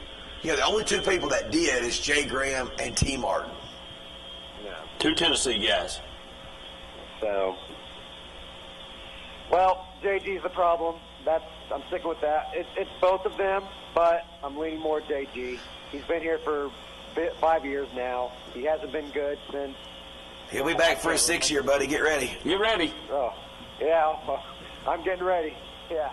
Hey, caller, by the way, give us a score next week for West Oak Ridge. You know, I like to believe it's hard to beat a team 2 times in a row in the same season. So I feel like my boys will pull it off. Give me a second to think about this. You got to get your calculator out? Yeah. How'd you know? Don't make fun of me. I'm going to go, if the defense shows up and we run the ball, 28-10 Oak Ridge. Ooh. I think it's more if Oak Ridge wins a 13-10 or 17-10 type football game. I can go that route with you. Yeah. I'm telling you, if they make West beat them through the air, that's the ticket. That's the ticket. They can stop West from running the football, or even just contain that run. Just contain the run. Anything else, caller? Well, Queener, yeah. I have some good news for you, Queener. Clinton didn't lose tonight. See ya. Well, that's not news at all. I mean, he acts like, Clinton didn't play last week, so he's a week behind. They ended their season on a win. Yeah, they did. Supposed to have played on a Thursday night game last week, and it got canceled because Heritage had COVID problems. So let's jump out and take our final break of the night, and we'll be right back here in just a couple of minutes on the 5-Star Prep Friday. Maybe Jesse will call in if he's able, but we'll see if we can get him on here before we get out. We'll let you know about next week when we come back. We're back in just a minute. What rhymes with great? Participate. Where does greatness start? Here, in the classroom. On the diamond. In the pool. On the field. Where will your greatness take you? To better grades. To more friends. Yeah! Be great. Participate.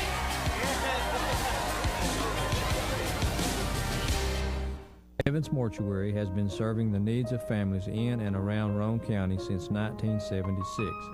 As established members of our hometown community, we understand the security of dealing with people you know you can trust. We build our reputation on this trust.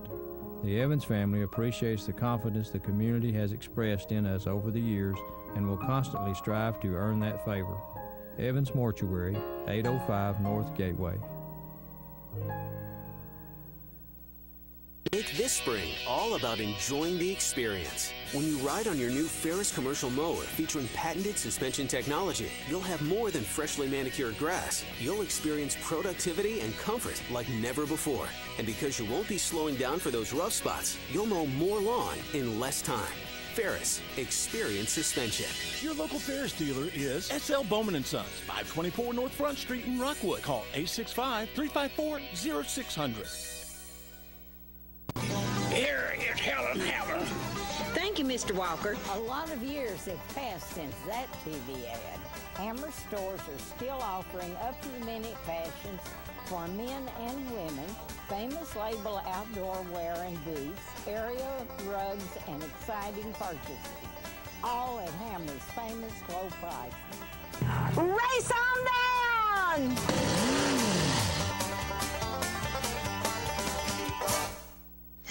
I gotta go shower. It's laundry night. Dishwasher needs to run. And the Hot Water Wars. A Renai tankless water heater gives you an endless supply of hot water for everything you need to do. Feel the comforts of home with natural gas. Natural gas tankless water heaters cost almost 3 times less to operate annually than the electric models. Make the switch today. Renai, hot water for all.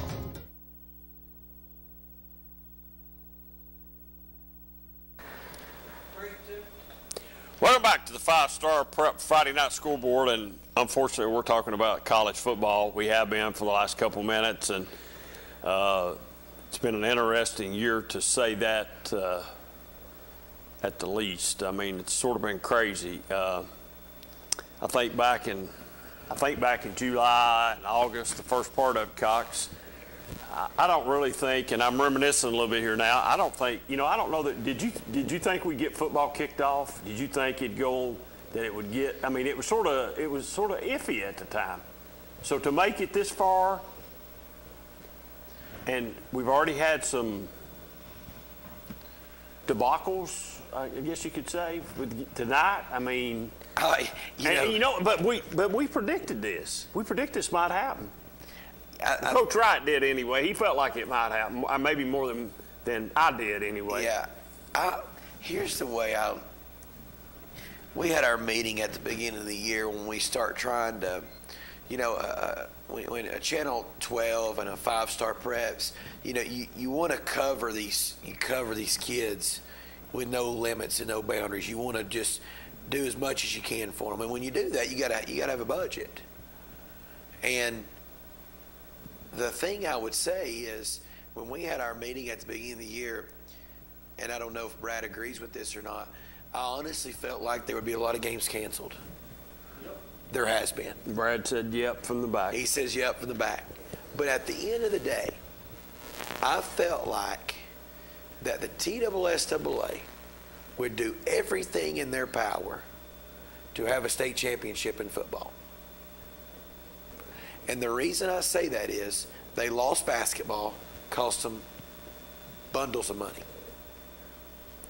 They lost spring fling, bundles of money. They had to do everything in their power to step back, let the governor do his job, let the health departments do their job. And I told the guys at the beginning of the year that I felt like we would have a full season and we would have a state championship game. Now that's what we've had. Now, I can tell you this. I never thought that the health department would shut down a football facility in a stadium in a playoff game an hour before kick. There's no way anybody planned for this particular situation. That's true. I agree with you. So out of all this time, it took till the second round of the playoffs for something crazy to happen that neither team knows if they're going to be playing another game. That's right. Well, I think what happened to a lot of teams this year, the ones that canceled, had to cancel some games, were, people stepped in and done the right thing. did McMinn County go to Kingsport Dobbins Bennett tonight, knowing all the situation, knowing everything? I mean, we don't know. I could sit here and speculate all day long. You could too. We don't really know what the coach knew. I mean, if the coach knew this was going on and knew the young man was coming, maybe you blame it on McMinn County. I don't know. I don't know either. Yeah, but the health But department, it's not fair to either group of kids if they don't get to play the football game. that's true, and they ought to play it tomorrow if it's possible. I don't think it's fair to play it Monday or Tuesday and expect the winner of that game to go to Maryville. I just think I don't think that's fair. If you're going to do that, I think the Maryville game, if you don't play till Monday or Tuesday, the Maryville game ought to be postponed to Saturday. Yes, move the game to Saturday. But then you think, well, they get us out of the routine of playing on Friday. And then you got to go play a semifinal day with less prep. That's right. So I don't, I can say you can't this. do one thing without affecting something else That's and right. something else and something else. So If McMinn County wants to play, and McMinn County wants another shot at Maryville, when you have a football player as good as that running back, you know, there has to be a little bit of hope that you could go to Maryville and win with that big of a deal. Jesse on line one. Jesse, how you feel tonight, bud? I'm doing all right. How about you guys? We're doing pretty good. We figured it's a little sad for you today. I did, knowing you lost your favorite football coach in East Tennessee. Y'all are ridiculous. I hate Cox for saying stuff like that. Whoa. I didn't say that. Oh, well, that's the first thing I thought of when I heard about it today, so I don't care to tell you. And Cox has put that in my mind a lot, okay? I hate Cox. I appreciate it. Yeah, I mean, he's telling people I'm bringing him chicken sandwiches and. Hey, by the way, this is funny. I had to run one of my basketball players by to grab some, and I tried to call Jesse. Of course, he's probably videoing a game or something. And I was in Chick-fil-A drive-thru, and I didn't know if I should buy him a sandwich or not. And I knew he'd have got it was a good laugh, but I knew he wouldn't have ate it because he was over there filming the game. I probably would have eaten. Okay. Hey, tell me this. You were over there with me, fourth quarter. Did that Greenville sideline ever act like they were going to lose that football game? No. And I've been on a lot of sidelines this year where kids are turning on each other and questioning coaches when things aren't going right. And that can easily happen when you have a coaching transition or a new head coach like Greenville has. And while Eddie Spradlin has been there a long time as a defensive assistant, you can lose your team fast, especially when what's happened to Greenville has happened this year, the COVID, the losing the games, losing the starting quarterback. But at no point did I ever sense just disharmony on the sideline between Greenville. It was just constantly telling guys to stay up, forget about whatever last play happened, that you're gonna make a play to make up for it, and they did. They did. Jesse, we hardly ever talk about this on the air. I don't like it, but we've had some texts and some comments, and I know the five-star prep, your team that you put up there at broadcast night, by the way, by far the most knowledgeable two guys I've heard call a high school football game in a long time. Very, very well done. But it just seemed like, was the officiating affecting the flow of that football game in the first half? Very much so. I mean, it got to the point where it just seemed like every other play or consecutive plays. And so it's hard to get in a rhythm for either team to get into a rhythm. And you're talking about two sophomore quarterbacks out there, and that can really come into play and kind of get in your head a little bit. So, yeah, definitely the officiating was present tonight. And I know it's their goal to not be seen and to call an efficient game and a clean game and not feel like they're part of the story, but it became part of the story. And so it's frustrating because this is a playoffs and you want everybody's best against everybody's best, and you don't want officiating deciding anything. And I'm not saying that officiating fell in Greenville's favor tonight. I'm just saying what happened in the first half really slowed the game down and kind of bogged the game down and became just another obstacle for both teams to overcome. I think tonight, by the end of the night, both teams had combined for, 24 penalties. Wow. There might have been 15 in the first quarter. Yeah, you're probably right. You know, Jesse, it was both sides unhappy. I mean, Greenville gets a stop, what they think was fourth down, and there's a defensive holding call 40 yards away from the play. Yeah. They were going nuts. And there were a few times tonight where they knew that whether the call was legit or not, you could tell that they just knew things like this were going to happen on the road to them, and so they kind of had to grin and bear it. Yeah, they complained about it a little bit, but they just kind of knew that calls are going to go against them on the road. And, again, that's just being mentally prepared for the situation. And they just kept finding ways to overcome. And when Garrison Terry took that pass in for the touchdown there late in the game to go up 24-21, I believe, I thought Anderson County had it in the bag. And Greenville just kept coming at them. I thought Anderson County was going to – I did. I thought they had when they scored that touchdown, I thought, okay, they've sort of overcome the hurdle here. And Greenville's going to have to go 80 yards because they're going to kick it through the back of the end zone. And, man, that was brutal. Jesse, and I don't know if you consider this game tonight an upset or not, with Greenville winning the last 3 years anyway. I don't know that it's an upset tonight, but is there any upsets tonight? Well, I don't know if it really pertains to your listenership, but I think CAK getting beat in the Division II AA playoff was a huge upset. They gave up 61 points tonight, and their head coach prides himself on defense. We wrote about one of their defensive stars on 5-Star Preps, and they just got shellacked by a good pasture team with a first-year head coach who was supposed to be rebuilding, and CAK was supposed to be going on to the semifinals next week, and that's just not happening. They got upset tonight, so we no longer have any Division II teams still in the playoffs. The Kings Academy got beat, Fort Grace Christian got beat last week, and Catholic didn't make the playoffs, and Webb got beat last week, so that's kind of an abnormal thing for us to not have any private schools still in it going into the third round, or essentially what would be their semifinals next week. So that's a little strange, but on the whole, I mean, Maryville won tonight, West won tonight, Oak Ridge won tonight. Those were all to be expected. South Doyle went on the road and won in a hard-fought game against David Crockett. I think that was to be expected. Just looking down, Elizabethton won. That's expected. Loudon won. Alcoa won. The Gatlinburg-Pittman Pigeon Forge, we knew that was going to be tight, and Gatlinburg-Pittman won that, so they'll play Alcoa next week. And, I didn't think Rockwood, now that I get down into 2A, I didn't think Rockwood would lose tonight. I picked them to win, but the fact that they lost 35-3 was a little shocking to me. Hey, Jesse, do you think it's fair to say, and we were talking about this earlier for 5A, you've got a lot of Oak Ridge people watching, texting, calling. Do you feel like that the key for Oak Ridge next week is to stop the run and make West beat you throwing the football? Yeah, that's going to be their only way to win that football game.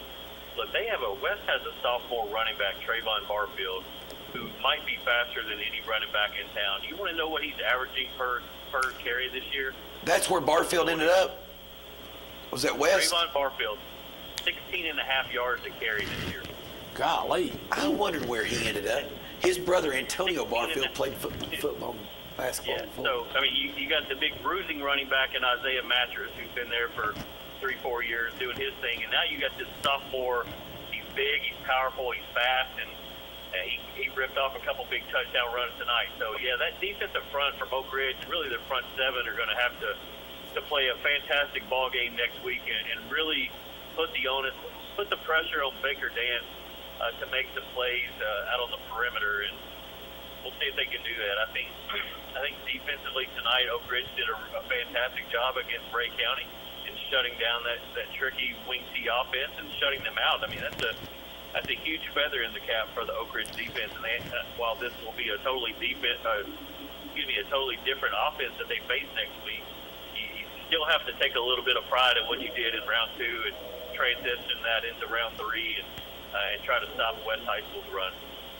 Hey, Jesse, we have got a lot of information about how this went down on the different health departments. A kid tested negative. He did not ride up with the team because he still had symptoms. He got tested again. It was a positive. He found out it was a positive to the way to the game. We've heard some pretty in-depth information covering this McMinn DB. So let's say for some reason, all this true, false, it doesn't matter. Are you getting word that this game will not be played Monday if it is not played Saturday or Sunday? I was told by a high-ranking TSSAA official that there is no chance that Dobbins Bennett and McMinn County will play. And so I was thinking maybe the ruling might happen late tonight, maybe Saturday morning, maybe these teams play Saturday night somehow or Sunday. And so they told me that the TSSAA will rule on this after they get all their facts together, probably sometime on Monday. And I followed that up with the question as to, will these two teams play regardless of the ruling? And they said, no, there's no chance. So basically, a team is going to advance by a TSSAA decision based off of what they learned from the health departments and from the coaching staff. And 2020, man, it just keeps giving weird and unprecedented circumstances. And I hope I never see another playoff game settled in this manner. So, if you look at that and what you're saying and what you've been told, and you go by what we've heard coming from someone who was there. Yeah. You basically are going to be deciding a football game based on a TSSAA ruling on facts that you're getting from two health departments. So, Jesse, am I hearing you right? They could decide either one of these teams could go ahead, maybe McMinn could, or DB, or is it leaning towards DB is going to be the winner? I don't know. I mean, it's just going to kind of come down to the facts there. I mean, number one, the thing that kind of ticked me off tonight, and I'd love to know this, is when did this stand in the hands of the Sullivan County Health Department or whoever called this game off? Okay, we know that. Because McMinn County probably spent, $3 or $4 grand in charter buses and food, travel costs to get all the way up to Dobbins Bennett, and the kids were on the field, right, going through warm-up? Yes. Jesse, this is what we've been told, okay? And I will call you on my way home, but this is what we have been told.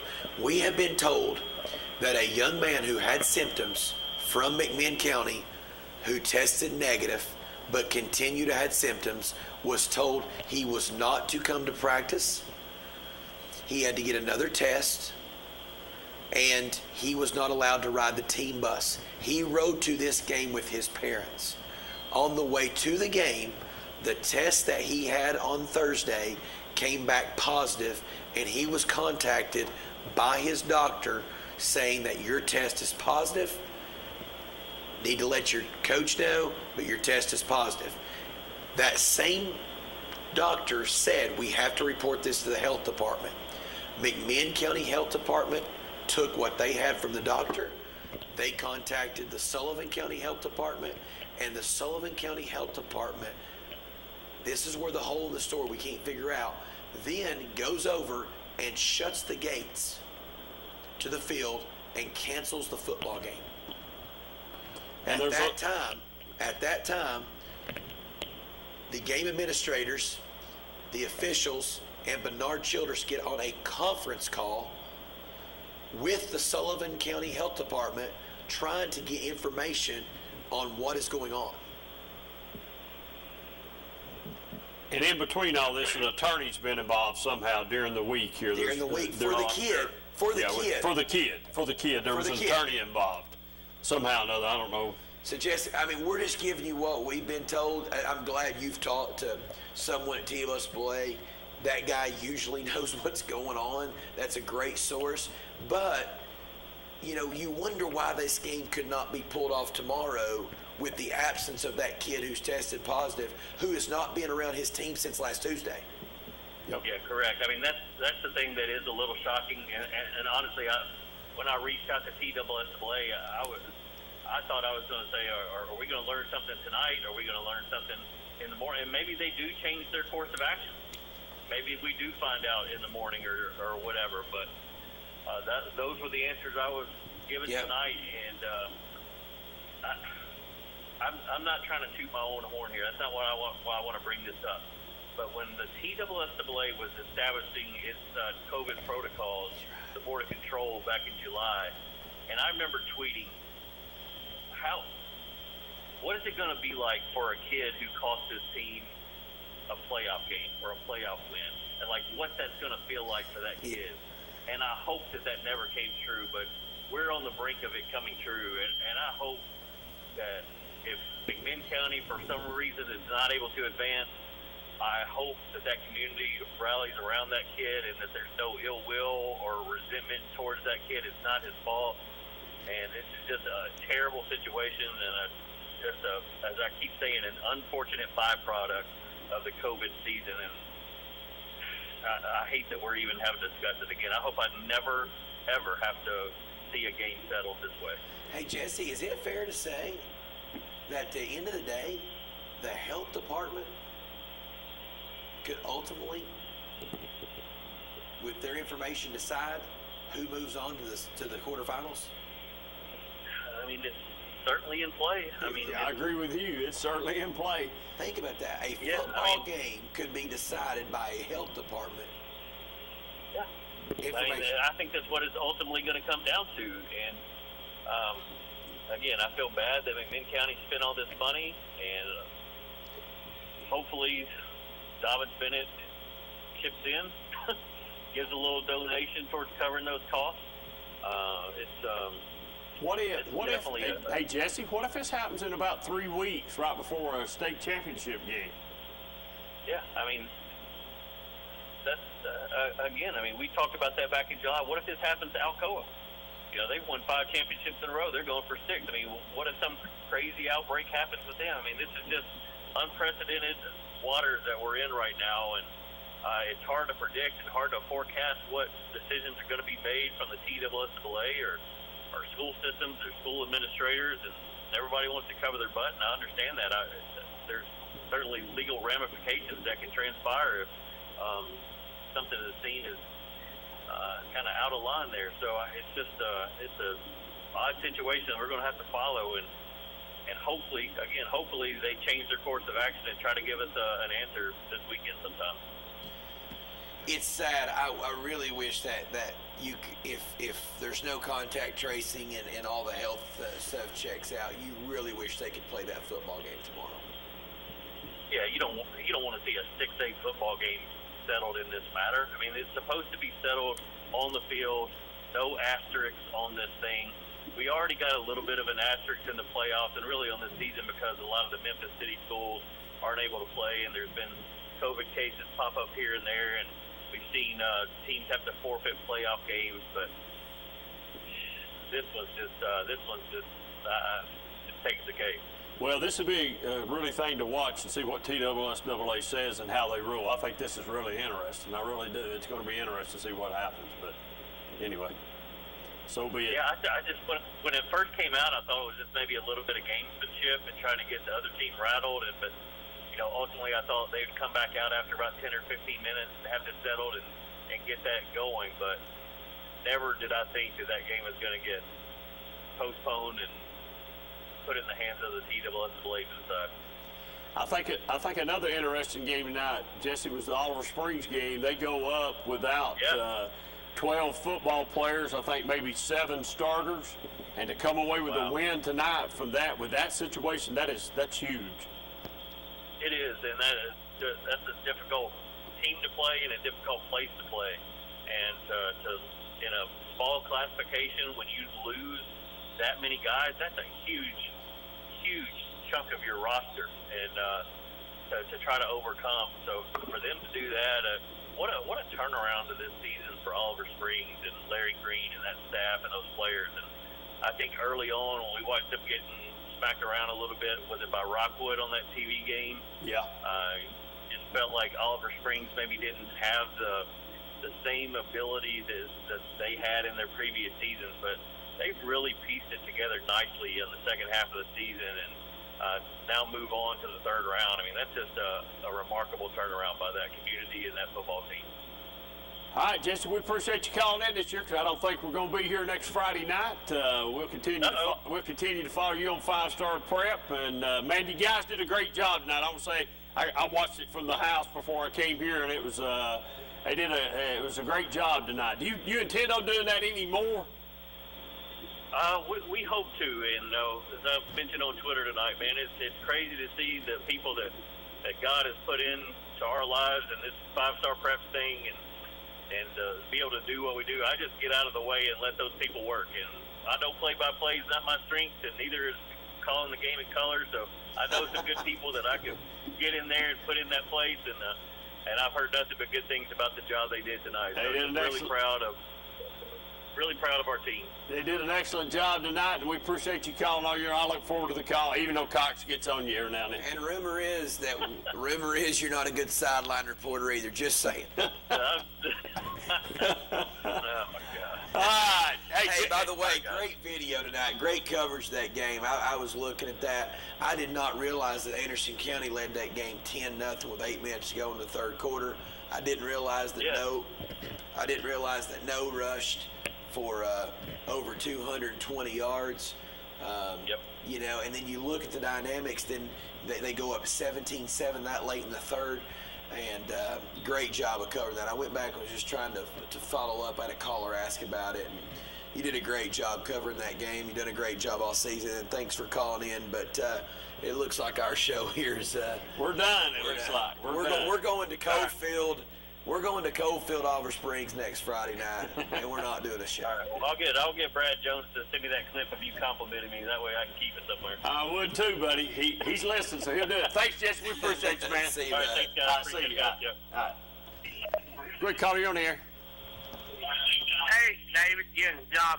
Hey, Mike. How you doing tonight, man? I wanted to comment on there. God, especially with this COVID protocols and stuff there, you know, them calling that game off tonight there. You know, I didn't understand there. College football game last Saturday night, I watched Notre Dame and Clemson. They didn't allow Trevor Lawrence to play in the football game, but he was on the sideline walking around with a mask on. I know. He was cleared on the COVID. He was not cleared on the heart stuff. And that makes no sense to me. He had to be cleared by so many days for the heart. He has to have so many. He has to have, because they say there's a heart condition. There is. I know some people that has got the heart condition from the COVID. I personally know some of those people that has that. So he had to be cleared. Wow. On the heart problems that COVID does. So that's why he was held out. COVID-wise, he could play. He didn't clear the protocol on the heart stuff. That's a good answer. I did not know that. I wondered the same thing. That's exactly what it was. How in the world can that kid not play, but he can stand over on the sideline? And I think he's around the sidelines and not play. That's just beyond me. I think there's a 5-day period there that he has to clear the heart protocol on that. That's how I understand it. I can be wrong. That's how I understand it. That's what Brad saying. That's what he heard also. So, yeah, there's been some football players they think has died from this, and that's why these protocols and some of these conferences are in. I don't know if the SEC has this in their protocols or not. I know the ACC does. I think the Pac-12 does too. So that's the reason why. Hey, Mike, when we get retired like David, we'll have more time to get to news. Speak on there with Anderson County and Greenville game.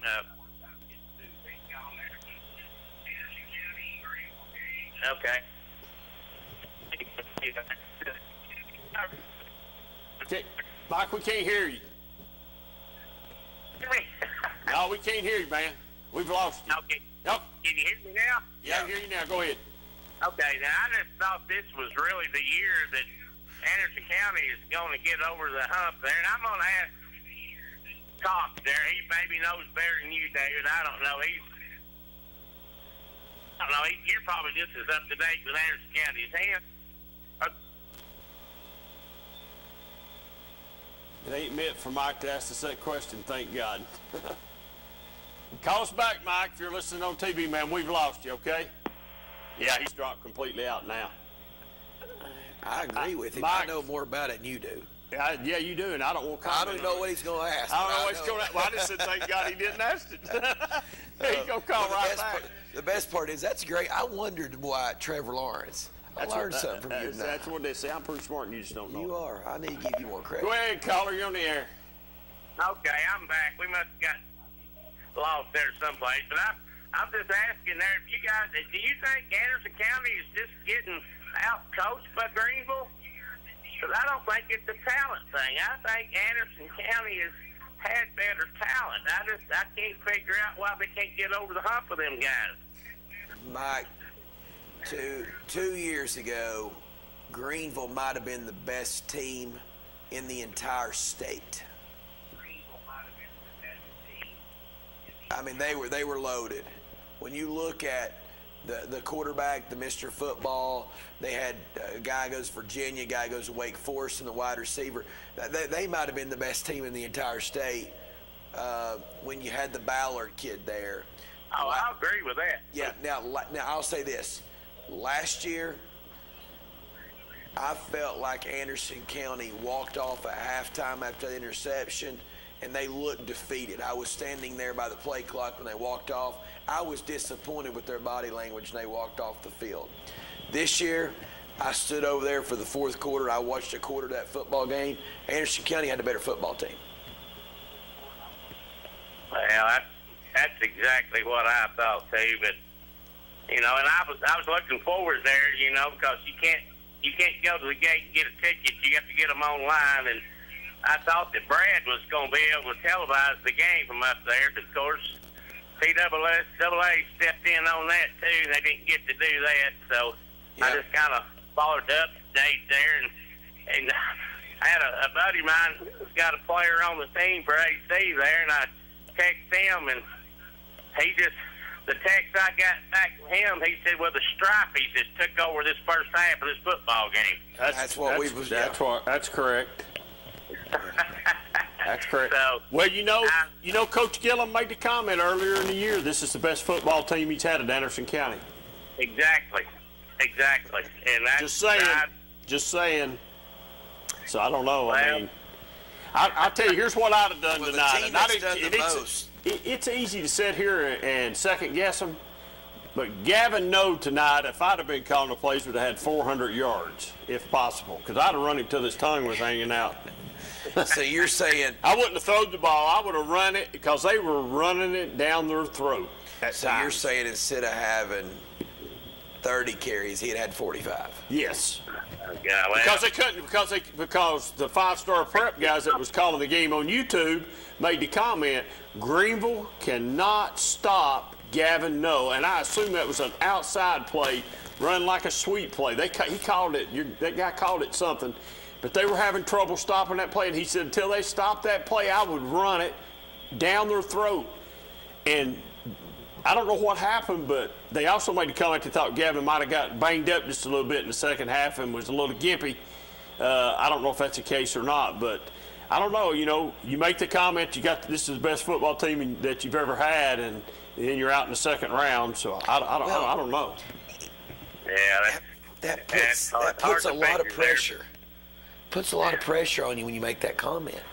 Yeah, I mean, I love Davey, but when you that does put a lot of pressure on you there when you say that. But the other thing I was going to comment on, guys, there, I don't know. After watching Tennessee and Arkansas last week, I'm just like flabbergasted. I'm just like, okay, I'm ready for basketball. I'm ready for UT basketball. And I've got a good friend that gets season tickets over there, and I go to him with games there several times a year there, and I'm waiting to go watch this basketball team play this year. So I talked to him last night, and I said, what's the first game we're going to? He said, we ain't going there. He goes, the good seats, we've had, the only way we can go now is we go up to the nosebleed. And I think they're only going to allow, if I'm not mistaken, maybe about 4,000 people.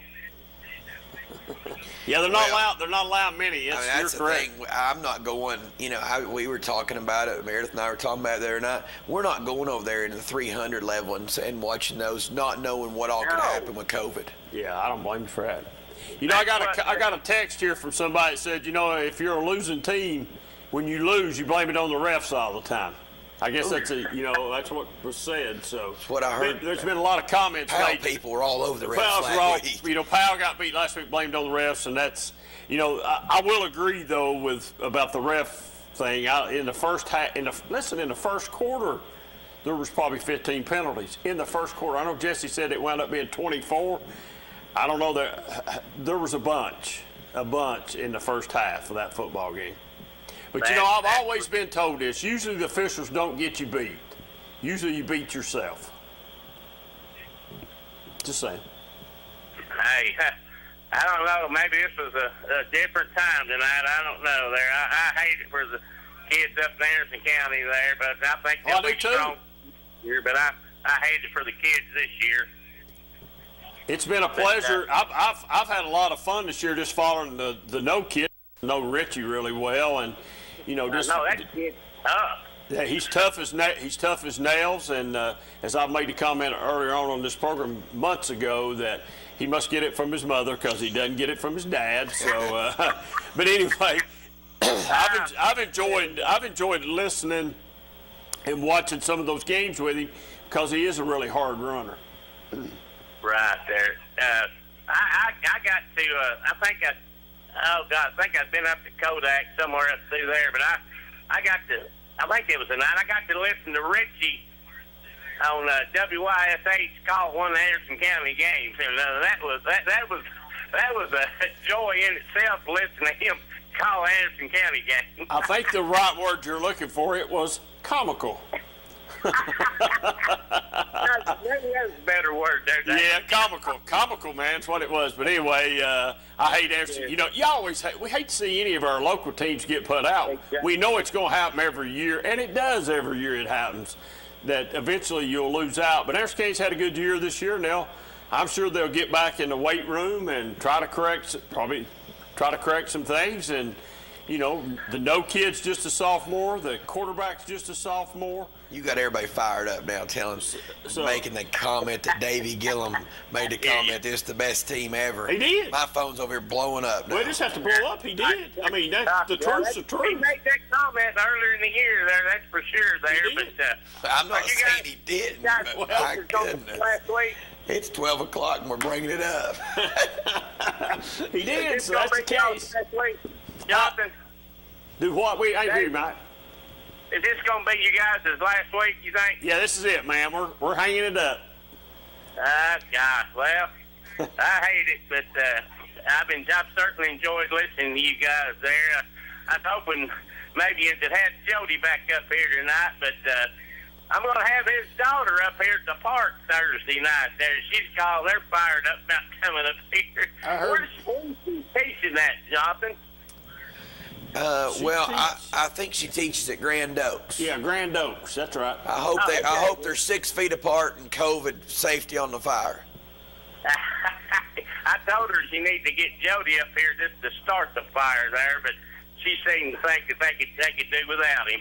I don't think Coach is getting near a fire with that face like that. He took it. All right, I appreciate you guys. I've certainly enjoyed you this year, and maybe we'll see you next year, brothers. See you, Mike. See you, Mike. Go ahead, caller, you're on the air. Hey, how you doing, guys? Doing good. Hey, I went down to Coalfield tonight. Me and Freddie went down to Coalfield tonight. And I was just a good ball game. But I was watching the officials, Yeah. And there was 8 dressed out officials, and there was 1 alternate official. Yep. And I got to thinking, 7. A while ago, y'all was talking about 650. I think that's around $4,500, almost $5,000. But I'm thinking that referee crew probably took almost $1,000 out of that, if I'm not mistaken. Yeah, so what happens is, let's say you sell 1,000 tickets at $8, and that's $8,000. Then they half that. Okay, state takes half of it, and then the schools split the other half. The state pays for those officials out of their half of the money. And I think it's at a different fee level, too. I don't think it's at the same level they get all year long, I don't think. Then they get mileage, too. It's a different level, I think. But anyway. Yeah. But, yeah. John. I'm just sort of I think TWSAA has a little bit too much reach. They're the only game in town when it comes to officiating high school sports, and they know it. But it was a good game. I mean, Cofield coaches offense, they called some good 2 pass plays that they had to have.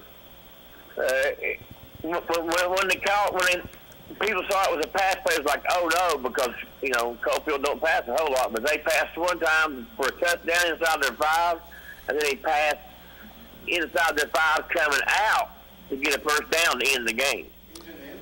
So good coaching down there tonight. Oh, yeah, Coach Henry's a good football coach. He's got a good, I would say that coaching staff's been with him for a long time, too. That's a good coach.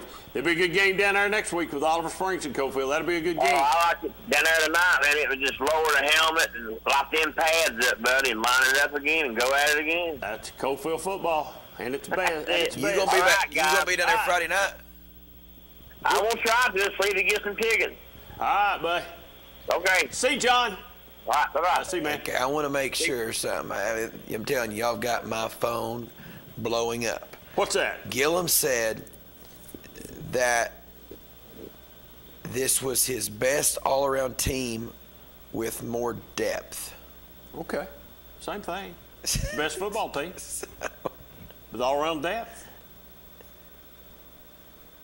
He did not say it was his best team. He said it was his best all-around team with more depth. Best all-around team, best team, same thing to me. Okay, we can argue, we can agree to disagree. I'm gonna need to go listen to this. I don't need to listen to it. I was just. Here's all I'm saying. You know, I love the guy, and I think he's done a great job up there. Coach He's won a lot of football games. He's a great football coach. But anyway, you skin the cat on that, and Davey didn't say it. I know this because I know him. He didn't say it to put more pressure on his kids. But when you do say that and you don't end up winning a state championship, somebody that's one of these people on Twitter or Facebook or wherever that had it recorded, they're always going to bring that up this day and time. That's exactly right. And Anderson County's had a lot of good football teams. I don't think they've ever had. I made this comment. I thought Anderson County was better 2 years ago than they were this year.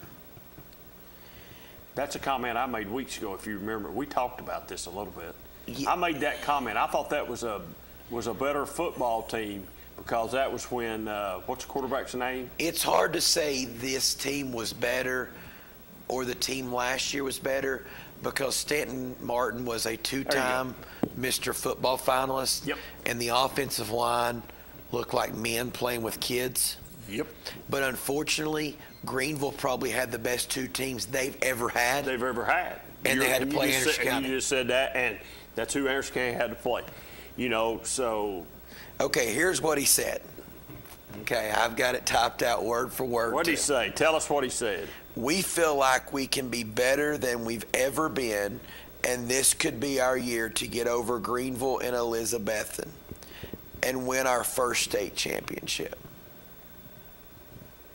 That's not what I was told he said. So no. I'll take whoever it is. And this obviously is pretty heavy on Twitter right now because I got sent a picture of some people who liked the comment of him saying this, and a guy commented, said, "Greetings. We'll just leave this here for a while." I didn't bring it up to cause any controversy, that's for sure. I mean, it was just some comments made. People start, you start blaming people, but I didn't blame anybody. I think Coach Gillum's a great coach. I like him a lot. Ask Queener if he feels like Anderson County gave the game away tonight, and are we ready to talk Masters? Ask Queener if I thought they gave the game away tonight. Yeah, they don't. I don't know that they necessarily gave the game away. They just got beat. They just got beat. Yeah. I mean, you know, what was it, 2 years ago or maybe a little bit longer when Stanton Martin got hurt at Greenville? They didn't give that game away neither. That's bad fortune. It's just bad. I mean, bad luck. It's bad luck, and they just got beat. I mean, so I don't think Harrison County gave the game away tonight. I don't think you can blame it on the officials tonight, because most of the penalties happened in the first quarter. When I said Harrison County left 14 points, yeah, I think they dropped some touchdown passes tonight. Hard to do that in that type of game. It's hard to, in a big time game. You've got to make those. You've got to make those plays. But we also got to remember, and like I said, it's easy to sit here and make these comments. Remember, we're talking about kids that's 15, 16, 17 years old. So pros make mistakes. College, look at Tennessee. They're full of mistakes right now. So, Harrison County just got beat tonight. They've got to figure out a way to beat Greenville. I don't know how. I wish I knew how they do it. I'd call them tomorrow and try to tell them how to do it. Well, who wouldn't call and tell them? I mean, I would say this: get in the weight room, go to work, and you got a nucleus of some team coming back next year. I don't know how many they actually lose. I think they lose some, but now they've got a lot of good sophomore football players. Got some sophomore football players, I think. Unfortunately for them, though, you look at it, and the region they go into is going to be a lot tougher. Which could help in the long run. And let's just be honest about going into a tougher region, okay? I think that's what some of their fans have wanted. We've took some heat because we've said that they didn't play in a tough region. I've made that comment because their fans are making that comments to me, the same comments to me. They wanted more rivalry. They wanted more rivalry games. They wanted more games. I think the AC fans would rather see the Powell games, the Oak Ridge.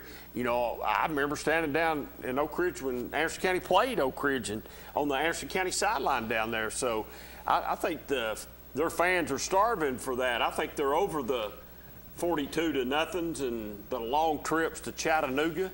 And I think they're over it. It's time to move on. And maybe that's what they need. Maybe they need what's fixing to happen to them to get up and to do all that. But I don't think there's a problem, man. They got some good coaches up AC. They ain't got a better person getting out here beating the bushes for them. And Coach Terry, as far as getting money and stuff like that, he's Mr. AC through and through. So, unfortunately, when you play this game, Cox, and you know this all too well, somebody had to lose tonight. Yep. And it's unfortunate that Anderson County was on the losing end tonight. Is it disappointing? Sure, I guarantee you it's disappointing, man. It's disappointing big time. You don't sleep. You don't sleep. It's hard to get this taste out of your mouth, and, they've got to figure out a way to do it. And I think eventually they'll figure it out. It might not be next year or the next, but eventually I think if they stay in the game long enough up there that they'll figure it out. So I'll leave it at that. So. Yep. Well, it's been a good season. It's been a wild season. It's been, man, and I'm like Jesse. I hope, I hope next year if we're back here and everything goes well and everybody makes it through this thing, that we don't have to mention COVID one time. It hopefully will be like the common flu or something. Yeah, it'll be like the common flu this time next year, hopefully, because this has been a crazy year. Not only that, not only just for the football games, but for us here. Because you don't know week to week what's going to happen. So we do appreciate everybody. Folks, I know you see our commercials, our sponsors. I think Brad runs this on the ticker. Sometimes you see it on WYSH. If you're out on some of these sponsors, tell them that you appreciate them sponsoring here at Channel 12. And as Brad also says, buy something from them at the same time that you're telling them that. So, I was in a business here not long ago and talked to the guy a long time, and then in return he had a conversation with Brad about me coming in and us talking football, and I told him I appreciated him, and that's OEB for what he does here at Channel 12.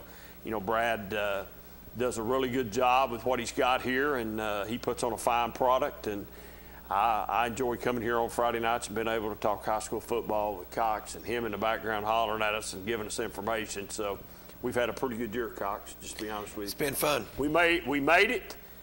Tennessee football, folks, I don't know what to tell you. Just hang in there. Hang in there. Yeah, that's right. Hang in there. It'll get better. Worse. It could get worse. Could not win another game. Yeah, I'm sorry. It could get worse. You could have Butch Jones. Yeah, we could have Butch Jones or Dooley. Yeah. So it could get worse. But boy, that was bad. Yeah, that was bad. I agree with you. Congratulations to Oak Ridge. Keep winning, keep playing. Oliver Springs, Cofield. Yes, all the teams tonight. Congratulations to Harris County on a fine season this year, making it. There's a lot of teams that didn't make the second round playoffs, bud.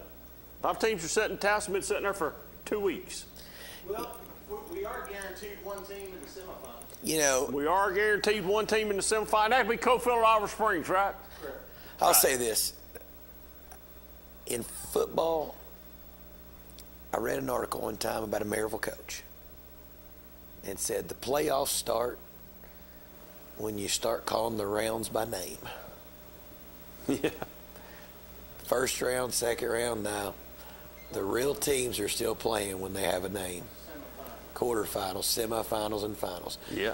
That guy's been pretty successful over there, and that's probably a pretty good observation. That's probably a pretty good observation. Yeah, it is. So I agree. A lot to say for those 3 teams still playing in our area. It is a lot to say, and it's always an honor and a pleasure. And I appreciate all the football coaches, man. We've talked to them this year. It's been tough. I don't know how they've done it. That's just being honest. Yep. So I really don't. But until next year, until next August, me and Barry used to talk about this a lot after we'd done our last TV game. Until next year, till next August, somewhere about the latter part of August, we've had fun this year. We have a lot of fun here, and it's really, some of the callers have been calling as long as I can remember that I've been doing it. I've been doing it a while now, but I've enjoyed it, man. I only do it because of you. But we have a good time here. I appreciate Jesse Smithey calling in, man. He's a wealth of knowledge. I appreciate him calling in. I appreciate Brad Jones. Appreciate all the sponsors. Brad works hard for high school football, like I said earlier. And, man, if you see Brad out, give him a pat on the back because he deserves it. He puts a lot of his heart and soul in this thing here, and he puts on a good product. Until next year, here on the 5-Star Prep Friday Night Scoreboard, from David Queener, Jonathan Cox, Brad Jones, and everybody else that's got something to do with this thing, we appreciate you. Be safe. Have a happy Thanksgiving and a Merry Christmas and a Happy New Year's, and we'll see you in 2021 here on the 5-Star Prep Friday Night Scoreboard Show. Thanks, Brad Jones, for what you do for high school sports. Yes. Good.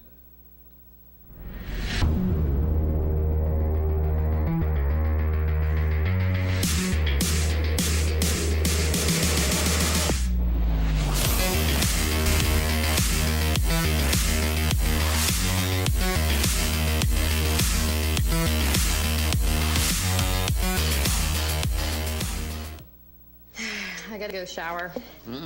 It's laundry night. Dishwasher needs to run. And the hot water wars. A Renai tankless water heater gives you an endless supply of hot water for everything you need to do. Feel the comforts of home with natural gas. Natural gas tankless water heaters cost almost 3 times less to operate annually than the electric models. Make the switch today. Renai, hot water for all. The innocence of youth. Is there anything any better? But soon they'll be in high school and facing all the same challenges you faced. How to make friends, how to fit in, how to be cool. We want our children to have everything they'll need to live fulfilling and productive lives. Make sure the kids in your family are among the more than 110,000 participants here in Tennessee who take part in high school sports. Breaker, breaker, good buddy. We've just rolled in from Georgia with a truckload of throw rugs. That was back in my truck driving days, many years ago. Rugs are still rolling in from Georgia every month, featuring Oriental and contemporary area rugs, carpet-style throw rugs, and much more. All rugs are sold at the lowest prices possible. Find your rug at Hammer Stores. I am a Simplicity dealer. This business is my life, my career. If you need a new mower, I'll help you choose the model that will make your property look its very best and even let you take a test drive. When it does need service, you can rely on my factory service training and genuine parts. Because I don't just sell products, I build relationships. I am a Simplicity dealer. SL Bowman & Sons, 524 North Front Street in Rockwood. Evans Mortuary has been serving the needs of families in and around Roane County since 1976. As established members of our hometown community, we understand the security of dealing with people you know you can trust. We build our reputation on this trust. The Evans family appreciates the confidence the community has expressed in us over the years and will constantly strive to earn that favor. Evans Mortuary, 805 North Gateway.